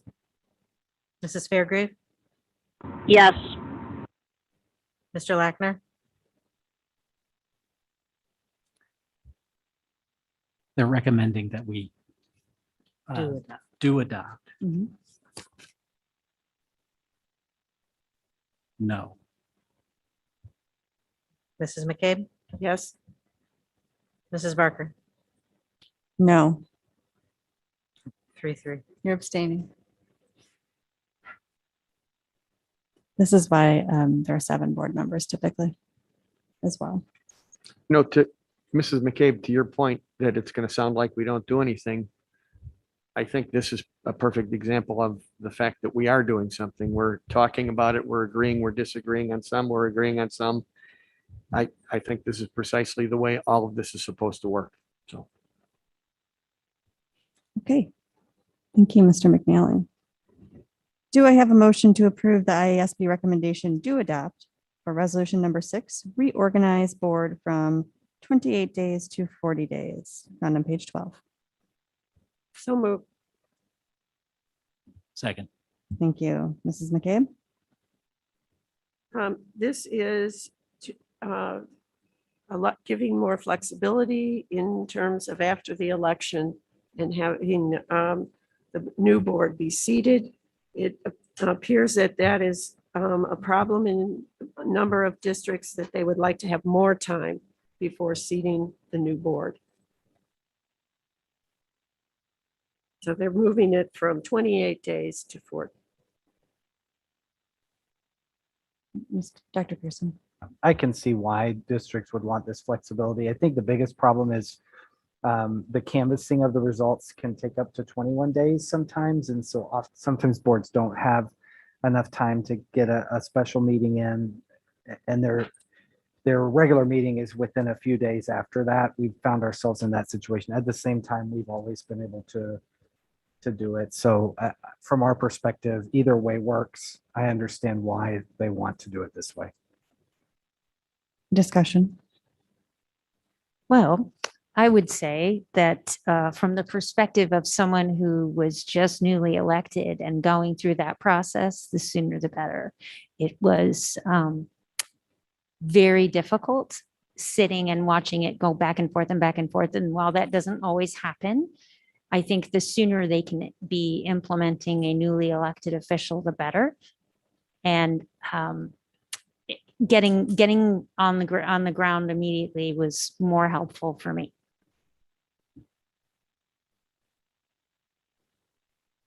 Okay, I also oppose this, and I understand it can take the 21 days to canvass, but I think you need to be ready during election time with the special meeting. I mean, it isn't difficult to call one, to go ahead and bring the new person or persons on. I think this is about calling a special meeting. I don't think we need to change the rules because a few districts don't want to have to call a special meeting. Any other discussion? Well, 40 days allows for an awfully long period of time for the incumbent board to make decisions and perhaps vote on important issues, while a newly elected board might be sitting in the wings waiting to make decisions about those same issues. So my view would be that I would vote no here, because it seems that the elected board has won the right to make the decisions. I could see that getting always pushed back to 40 days given incumbents who may not have won the election. I'm confused in there. I'm going to vote no on this as well. I'm confused because they say that the 28 days allows for lame duck. Well, 40 will mean it's a longer lame duck period. And I think the community has spoken and they would like to have the elected officials seated. So I think I do remember that it puts a little tension on the logistics of getting everything done. But I think in terms of where we're from our experience, 28 days is fine. I think we've always called a special meeting anyway, so I don't think this poses an issue for us. I don't know what issues this would necessarily pose for another district. So once again, I will vote no on adopting this, but once again, should this become law, I think this is something that we need to discuss again as a board as to how we would approach that. Okay, and Dr. Pearson, did you mention earlier when we talked that there may be districts that only have one or maybe two meetings a month as opposed to our many? Yeah, I believe that topic did come up. Okay. All right, are we ready? Mr. Schwartz, the roll, please. Mrs. Bell? No, to be clear, we're voting. Approve. A no to vote adopt. means we don't want to adopt this. Correct. Okay, Yes. no. Okay, Mrs. Fairgrave? No. Mr. Lackner? No. Mrs. McCabe? No, Mr. McNally? No, Mrs. Barker? No, Six. so motion fails 6-0. Do you have a motion to approve the IASB recommendations do adopt for resolution number 7, Indigenous People Curriculum Inclusion, found on page 12? so move. Second. Thank you. Mrs. McCabe? So they do talk about, this is to ask the, I think it's ISB, to add the Indigenous people curriculum. And they do speak to that, usually don't like to, IASB wants local control of your curriculum. However, this is a area missing in the current US history requirements, and therefore they do recommend to adopt. Dr. Pearson? We do support the inclusion of Native American Indigenous people for social studies content in US history. So yes. Okay, any discussion? would this require a specific course or just addition to current social studies coursework? It's just saying that it should be included in the requirements for US history. So it's not specific at all. It's just saying that that content should be covered as part of. Don't we already do that? We do in our district, but I'm not sure. Clearly it's missing from the state framework. I didn't know that there was not that discussion at some point everywhere. It's not a Illinois, it's not in the Illinois standards is what I assume, right? Yeah, it's not in the standards, but it's also not in school code. And there is precedent for a sort of a singular topic to be included by a certain point in the US history curriculum. So there are other items that are specifically named.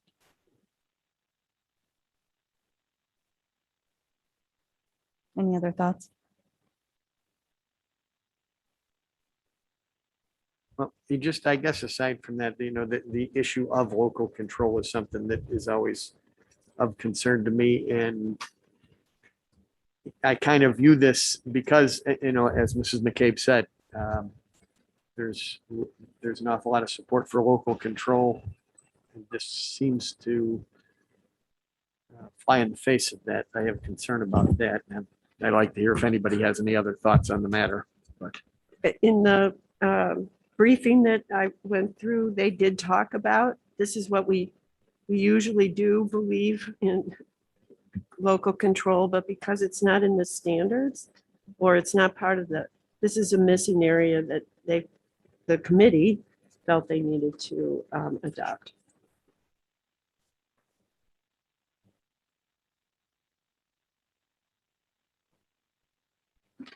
Which sort of leads me to believe that maybe ISB needs to take a look at the standards. And maybe that is where it needs to be included. Any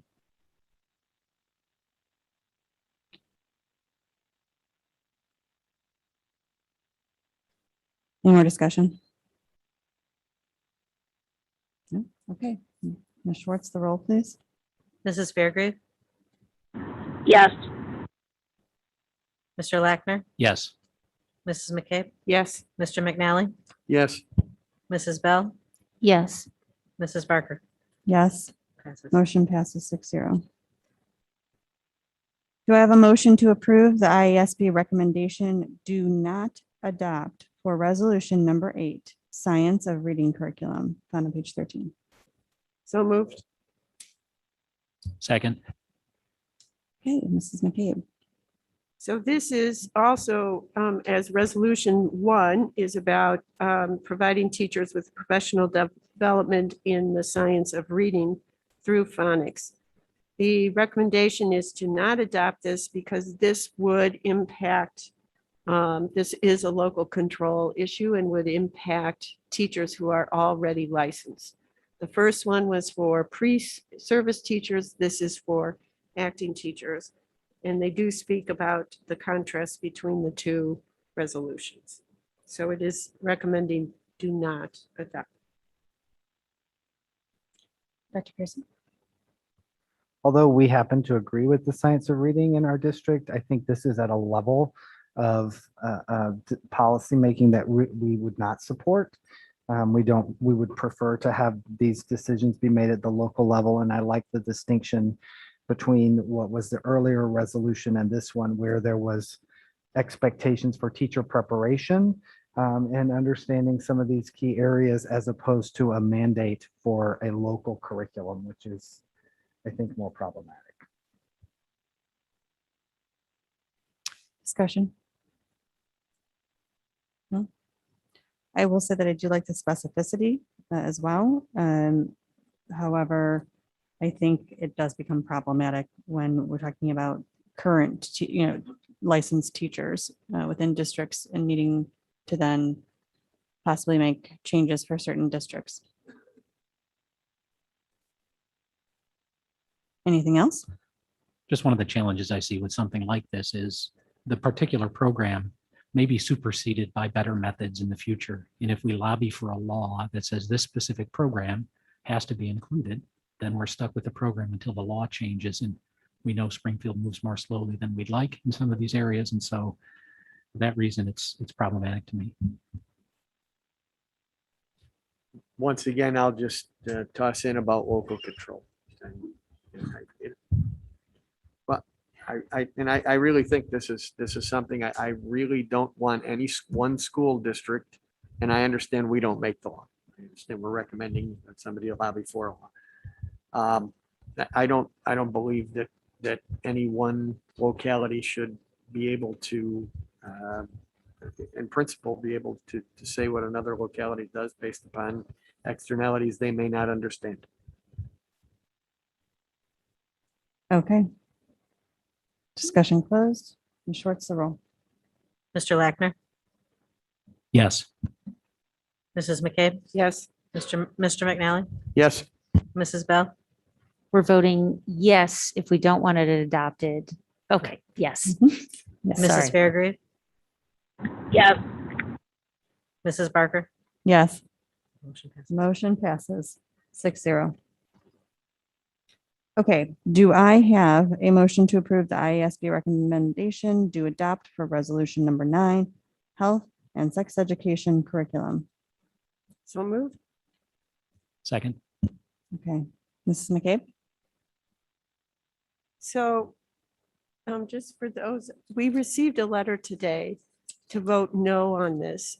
But the reasoning was what is stated in here. So I want to be sure that we are clear on this. This is in response to Senate Bill 0818, and it is to have the IASB support and advocate for local school district control of content and curriculum for health and sex education courses offered in their districts. So this is a local control after the bill had passed. And you can, it's allowing people to base their health and sex education on their community needs. And we did receive a letter where they were asking us to please do that. So vote against this. So I did try to reach out to the letter writers. So I just want to be sure that I'm reading it accurately and how that became a little, it was not accurate. So there, I know there's been a lot been discussed about this and the way the law was written. It would seem to take away local control. The way this was proposed, it would seem to take away local control. And that it would essentially, my understanding of the initial legislation was that it would force any district that engaged in any sort of sex education to adopt this curriculum. Now that was, it indicates that the term may is in there. But again, their concern is that shall can be substituted for may without discussion. And that is where the concern comes in. So that's where and I think that's where probably, although I don't know who the letter writer was offhand, but I'm going to guess that is where the concern came in because the initial concerns about the legislation. So what this resolution is saying is allow local school districts to make the decision on their health and sex education. That's my understanding way I'm reading it. of this resolution. Yes. That's the way I understood it as I read it. Okay. And I have to be honest, when I did a cursory review of this, I had the same initial reaction of, wait a minute, wasn't this already discussed, passed and signed and everything else? And now as I read it, it's as I read through it again, it is about a district being able to say, no, we don't want to adopt that curriculum. Dr. Pearson. I mean, clearly you've heard a theme tonight. We support local control and curriculum decisions, and particularly with health and sex education curriculum. That's something that has to be vetted and decided by our community. And so we would be in support of this particular resolution that supports local control. Thank you. Any other discussion?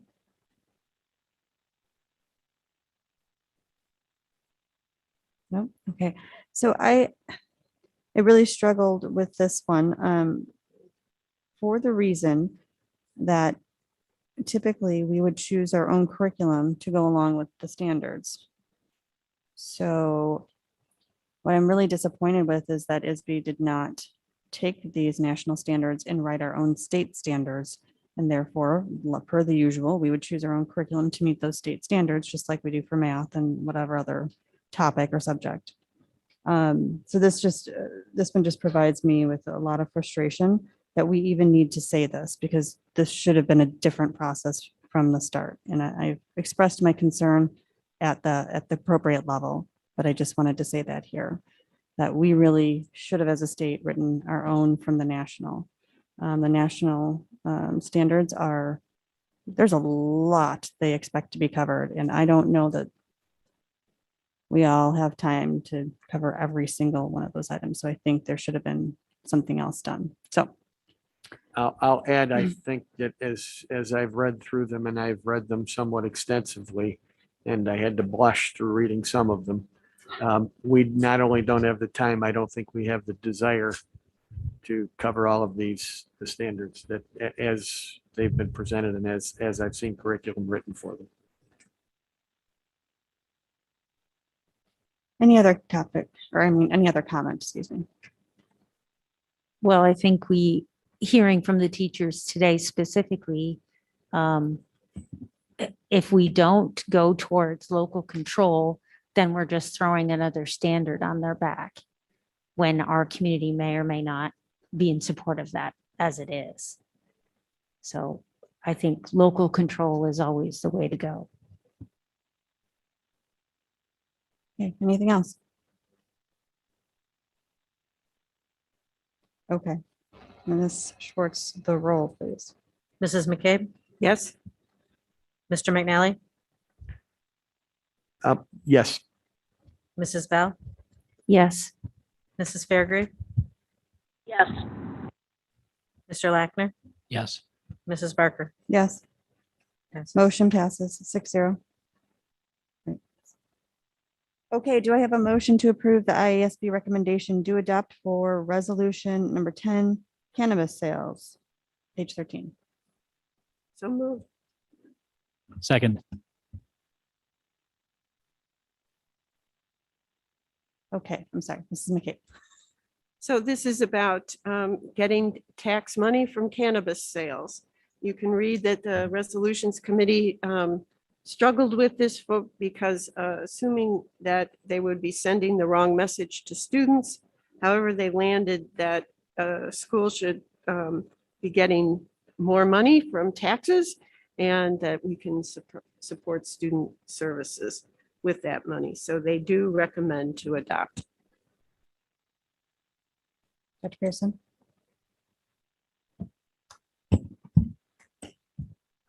I mean, clearly, we would support additional revenue for schools. I think I don't like the way this particular resolution is written, and not because it's cannabis sale tax money. It's because it restricts the way districts can spend those funds to certain kinds of programs and services. And I think anytime you tie a revenue source to a restricted use, I think it ties the hands of local school districts and school boards to use the money the way that it should be used to meet the needs in their community. Perhaps they have programs in these areas and they really need to use it in a different way. So my concern is not as much about the source of the revenue as much as it is about the targeted use of those funds. Okay, thank you. Any discussion? I have a problem with both the source and the targeted use. And I'm going to say those words again, local control about the use of funds. But even were that not the case, I'm in opposition to this. I don't want anything that's going to in any way promote or give the idea that we would promote cannabis sales, legal or not.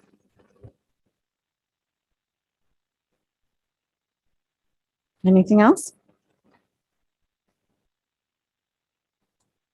Dr. Pearson, they talk in here that the current structure for the distribution of cannabis sales revenue is organized so that schools are currently receiving some cannabis proceeds through the general revenue fund.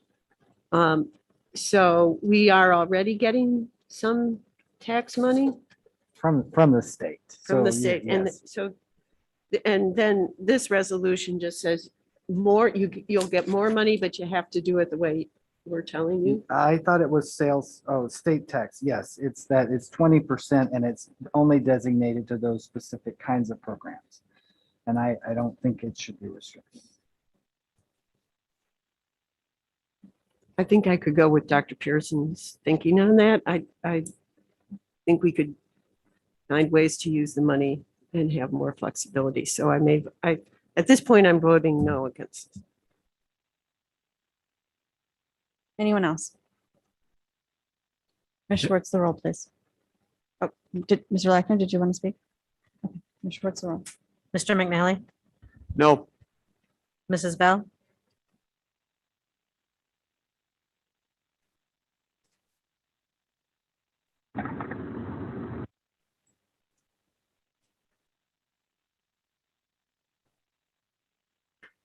I'm going to abstain because I feel like I don't have enough information to make a decision here. I'm super confused as to if I say no, if I say yes, then does that mean we're dictating, we're accepting the dictation of how we spend those funds?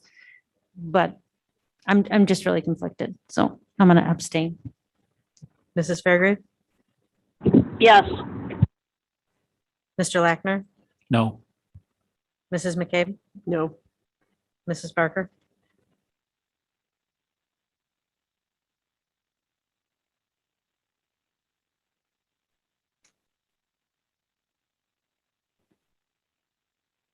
I'm gonna say no. No. motion fails for 1-1. Motion fails 4-1. And 1 abstained. Yes, I'll say that again. Motion fails 4-1, 1 abstained. Okay, do I have a motion to approve the IASB recommendation do not adopt for resolution number 11, clean energy infrastructure federal funding? So moved. Second. Okay, Mrs. McCabe. This is about the clean energy infrastructure federal funding. The district, Champaign District is asking that the IASB urge Congress to provide federal funding to school districts for clean energy infrastructure, but not limited to specific things. The Resolutions Committee recommends do not adopt, and that comes because federal funding is not reliable and often is not fully funded. And so they are recommending to do not adopt. Okay, Dr. Pearson. I think from our position, we're indifferent on this in that we agree with the federal funding piece, but also sometimes these programs actually result in more greater cost for districts in both infrastructure and energy costs, depending on the circumstances. So there's not enough here, I don't think, in this particular resolution to take a position. So I would also say do not adopt, because I don't feel like it's clear enough in its focus or direction. Any other discussion? No, Mrs. Schwartz? Mrs. Bell, So if I say yes, that means I'm recommending we don't adopt. correct. Okay, yes. Mrs. Fairgrave, Yes. Mr. Lackner, Yes. Mrs. McCabe, Yes. Mr. McNally, Yes. Mrs. Barker, Yes. Motion passes 6-0. Okay, do I have a motion to approve the IASB recommendations, do not adopt resolution number 12, electric school buses, charging stations, federal funding? So moved. Yes, Second. thank you. So Mrs. McCabe? So this has to do with electric school buses and charging stations and getting federal funding. There were the same kinds of issues as the previous resolution. However, their discussion was that they weren't sure that electric buses are practical in all areas of the state of Illinois. So they recommend do not adopt. Dr. Pearson? I would agree with that. I would also say I'm not sure we're ready for the scale of this type of recommendation or adoption. And I think if IASB is interested in talking about these energy savings, then they should maybe put some kind of group together to understand it more before passing these resolutions. Thank you. Any discussion? Mrs. Schwartz? Mrs. Fairgrave, Yes. Mr. Lackner, Yes. Mrs. McCabe, Yes. Mr. McNally, Yes. Mrs. Bell, Yes. Mrs. Barker, Yes. 6. Motion passes 6-0. Do I have a motion to approve the IASB recommendation do adopt for resolution 13, landscaping, federal funding? So moved. Second. Thank you. Mrs. McCabe? So this is federal funding for landscaping. And they are asking ISB to urge Congress to provide federal funding to school districts for landscaping and improvements to mitigate the effects of environmental problems. The discussion had to do with flooding. And it's not clear to me, but they are asking us to adopt this resolution. Dr. Pearson? Of course, we want to support any kind of flood mitigation that districts need to do, but at the same time, this resolution itself looks like it's all over the place. I would, if it were me, I would say no. Okay, thank you. Any discussion? Ms. Schwartz, the roll, please. Mr. Lackner, No. Mrs. McCabe, No. Mr. McNally, No. Mrs. Bell, No. Mrs. Fairgrave, No. Mrs. Barker. No. Motion fails. Motion fails 6-0. Okay, do I have a motion to approve the IASB recommendation, do not adopt, or do adopt for resolution 14, expand broadband internet access? So moved. Second. Thank you. Mrs. McCabe? This is pretty clear cut. They're asking that the IASB actively present, support, and advocate for legislation that expands broadband internet for access of students across the state of Illinois. For families, I better read that correctly, access for families, and they recommend to adopt. Dr. Pearson?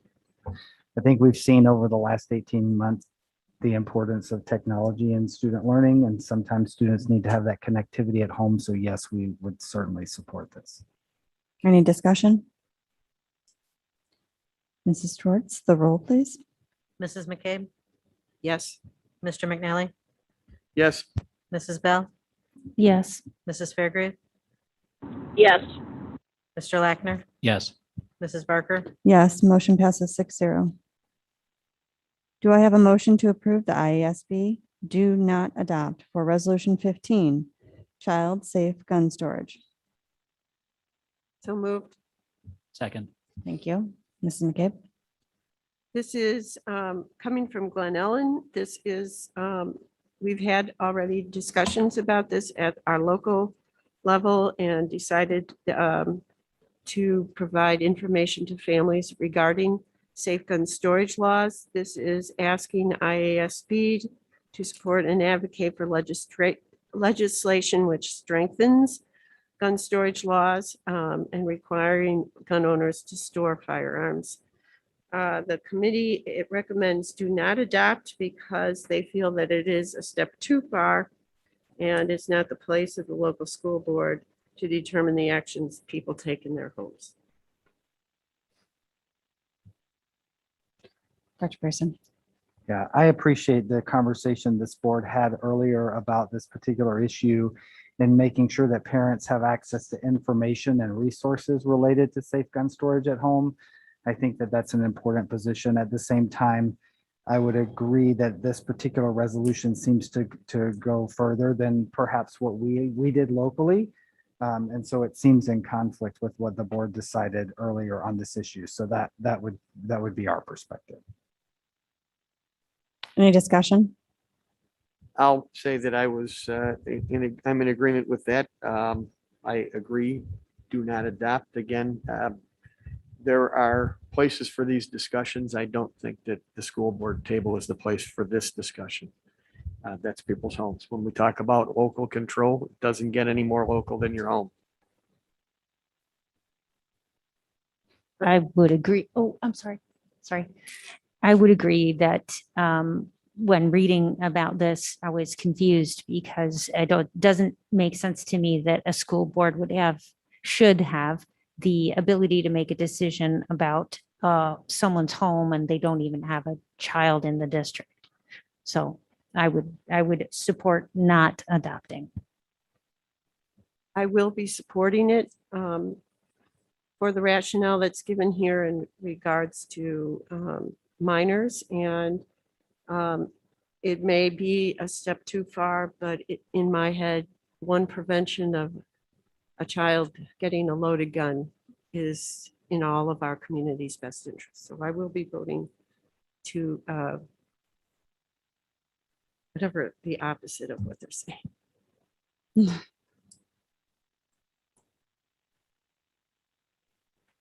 Okay, so this one is, I find myself, understanding both aspects of this. Do I want safe gun storage? Absolutely. Last year when this item was brought up again. I did listen to the districts that were in support, or I guess they were not wanting this to be adopted. And I listened to the stories that they had about, right now their students are, their kids are out and it's hunting season for whatever animal it was at the time. I don't know. But they are under the age of 18, but they also have classes in the high school about safe gun use and storage. And it's just not what we typically see right here, in the Chicagoland area, or it's Collier County sometimes. So we have different thoughts about what guns are being stored and what safe gun storage looks like, as opposed to in different areas of our state. Our state varies widely, which is quite nice in a lot of ways, but it makes it difficult to make decisions that are both good for one area as opposed to another. So I am struggling with this one, and I may abstain. Is there any other discussion?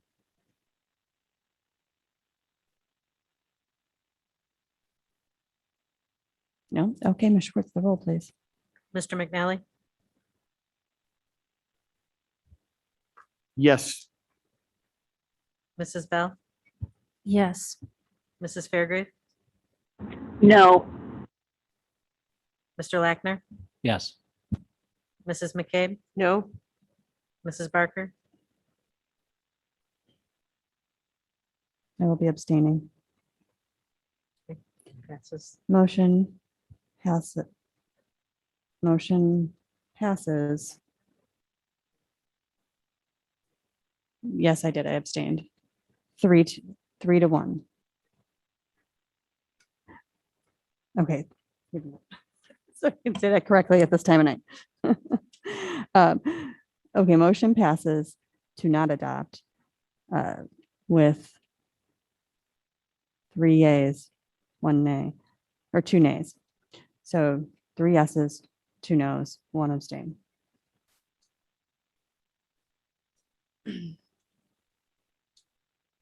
Do I have a motion to approve the IASB recommendations do not adopt for resolution number 16, school code review? So moved. Second. Mrs. McCabe. I totally agree. The school code needs to be reviewed. It's like this thick. However, what the committee is recommending is to not adopt because this resolution is a little too broad. And I believe they're thinking they could never achieve what the goal is. So they recommend do not adopt. It may be something that a group of districts might want to consider for a different resolution to, the code is a little heavy. Dr. Pearson. Great idea. It's just not, this resolution's not written very well, so I would say do not adopt as well. Any discussion? No. Mrs. Schwartz, the roll, please. Mrs. Bell, Yes, do not adopt. Mrs. Fairgrave, Yes. Mr. Lackner, Yes. Mrs. McCabe, Yes. Mr. McNally, Yes. Mrs. Barker, Yes, motion passes 6-0. Do I have a motion to approve the IASB recommendation the IASB recommendation do adopt for amended existing resolution 17, constitutional amendment. So this already exists. They just made an amendment to it. So moved. Second. Thank you. So this Mrs. adds, I'm sorry, this adds the language that's there underlined. It's around equitable education regardless of race, social, economic status, gender, and you can read the rest. Also included is recognizing education as a human right. So this would amend the constitutional amendment that is already in place of school funding. They recommend to adopt. Okay, Dr. Pearson. This seems to be in line with other kind of policy statement changes, so I would say yes. Okay, discussion? Nope, Ms. Schwartz. Mrs. Fairgrave, Yes. Mr. Lackner, No. Mrs. McCabe, Yes. Mr. McNally, No. Mrs. Bell, Yes. Mrs. Barker. Yes, 4-2 passes. motion passes 4-2. Do I have a motion to approve the IASB recommendations? Do adopt new belief statement, prepare all students to succeed. So moved. Second. Mrs. McCabe. So this is, I'm sorry, this is coming from Indian Prairie. It is resolved that the IASB believes the school district should prepare all students to succeed and cultivate their learning. This is to urge school districts to consider adopting a policy encouraging students to complete assignments within a reasonable time frame, even after the due date, by developing guidelines on how to grade a student's late assignments. This is not a legislative piece. This is just an IASB belief statement, and they recommend to adopt. Okay, Dr. Pearson. No. Not Microphone? because, not because we don't believe that we want to prepare all students to succeed. I think the problem here is, again, we're getting into a level of specificity that should be a local decision. It's one thing to say that we support all students succeeding and putting systems and structures in place to do so. But I feel like the way this is written, it doesn't address a broad belief, but rather some very specific strategies that perhaps districts should employ. And I think that in the theme earlier this evening is beyond where we should be from a belief statement perspective. Those should be district decisions. Any discussion? Ms. Schwartz, the roll, please. Mr. Lackner, No. Mrs. McCabe, No. Mr. McNally, No. Mrs. Bell, No. Mrs. Fairgrave, No. Mrs. Barker, No, motion fails. motion fails 6-0. Do I have a motion to approve the IASB recommendation, do adopt new belief statement, physical and mental health of students, page 19? So moved. Second. Okay, Mrs. McCabe. This just adds language to their belief statement already. That includes physical and mental health of our students and dental and physical exams for their children. They recommend to adopt. This is not a law. This is just a belief. Okay, Dr. Pearson. And it's adding mental health, dental exams as part of the belief statement. I think those are important and we could support that. Okay, any discussion? Nope. Ms. Schwartz, the roll. Mrs. McCabe, Yes. Mr. McNally, No. Mrs. Bell,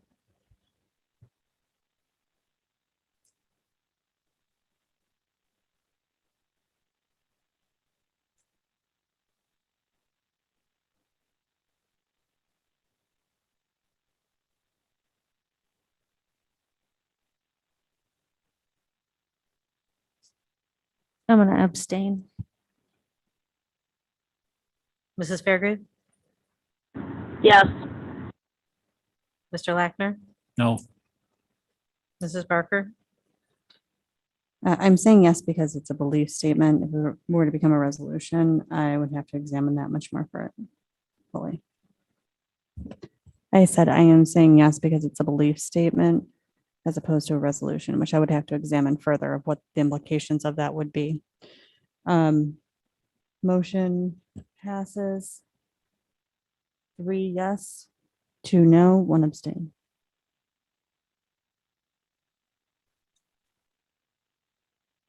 Okay.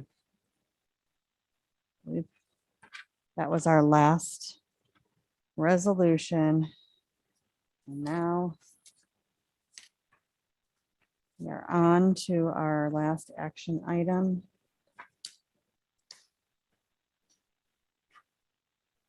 Which is the 2021 tax levy determination resolution. Do I have a motion to approve?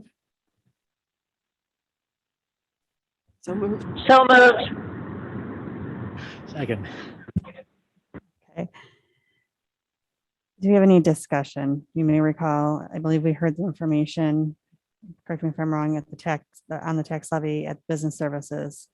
There requires that the levy be adopted and then filed with the county clerks on or before the last Tuesday in December, which would be the 28th of December this year. Is there any other information or discussion? No. Okay. There's no other discussion. Then Ms. Schwartz, call roll, please. Mr. McNally, Yes. Mrs. Bell, Yes. Mrs. Fairgrave, Yes. Mr. Lackner, Yes. Mrs. McCabe, Yes. Mrs. Barker. Yes, motion passes 6-0. Moving on to for information, we have, I believe, 8 reports for information tonight.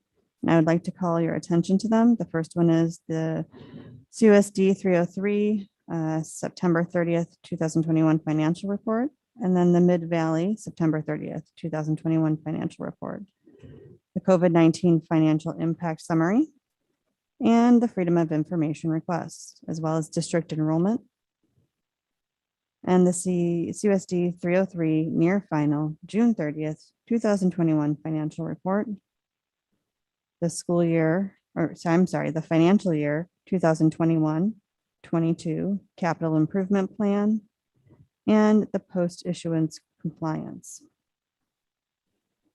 The 9th item for information is that I am pleased to appoint Mrs. Becky McCabe to the Learning and Teaching Committee.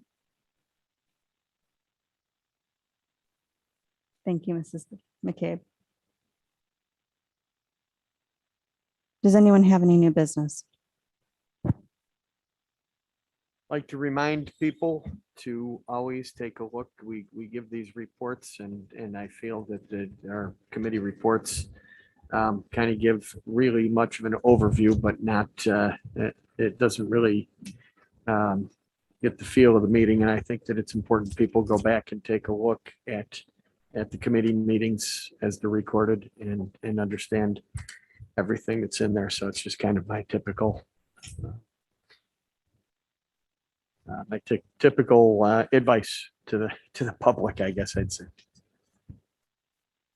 Thank you, Mr. McNally. Anyone else? I do have one item. I know we've been posting the number of COVID positive rates. Do we have the number of students who have been quarantined by the health department and therefore have not attended school?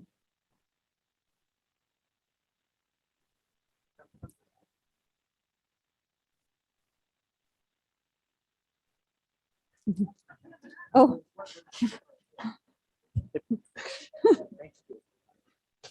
I'm sorry, I didn't hear the question. That's okay. So we've been posting the number of positive COVID rates, but do we have the number of students who have been quarantined by the health department and therefore have not attended school, either because they were close contact or became positive themselves at one point? Off the top of my head, no. Okay. We would have that recorded in attendance, so we can look it up. Okay, is this something that maybe we could get and report on? Okay. Okay. I appreciate that. And that brings us to citizens' comments. Do we have any citizens' comments? No citizens' comments. Okay, then, do I have a motion to adjourn to closed session for the purposes of the the appointment, employment, compensation, discipline, performance, or dismissal of specific employees, specific individuals who serve as independent contractors in a park, recreational, or educational setting, or specific volunteers of the public body or legal counsel for the public body, including hearing testimony on a complaint lodged against an employee, a specific individual who serves as an independent contractor in a park, recreational, or educational setting, or a volunteer of the public body, or against legal counsel for the public body to determine its validity. Litigation. Oh, I'm sorry. Wait, Nope, hang not there on. Litigation, when an action against, affecting, or on behalf of the particular public body has been filed and is pending before a court or administrative tribunal, or when the public body finds that an action is probable or imminent, or in which case the basis for the finding shall be recorded and entered into the minutes of the closed meeting. Collective negotiating matters between the public body and its employees or their representatives, or deliberations concerning salary schedules for one or more classes of employees. The selection of a person to fill the public office as defined in an open meeting act, including vacancy in a public office when the public body is given power to appoint under law or ordinance, or the discipline, performance, or removal of the occupant of the public office when the public body is given power to remove the occupant under law or ordinance. Do I have a motion? So moved. Second. Great, Ms. Schwartz, the roll, please. Mrs. Bell, Yes. Mrs. Fairgrave, Yes. Mr. Lackner, Yes. Mrs. McCabe, Yes. Mr. McNally, Yes. Mrs. Barker, Yes, motion passes 6-0. The school board adjourns to closed session at 9:32, November 8th, 2021.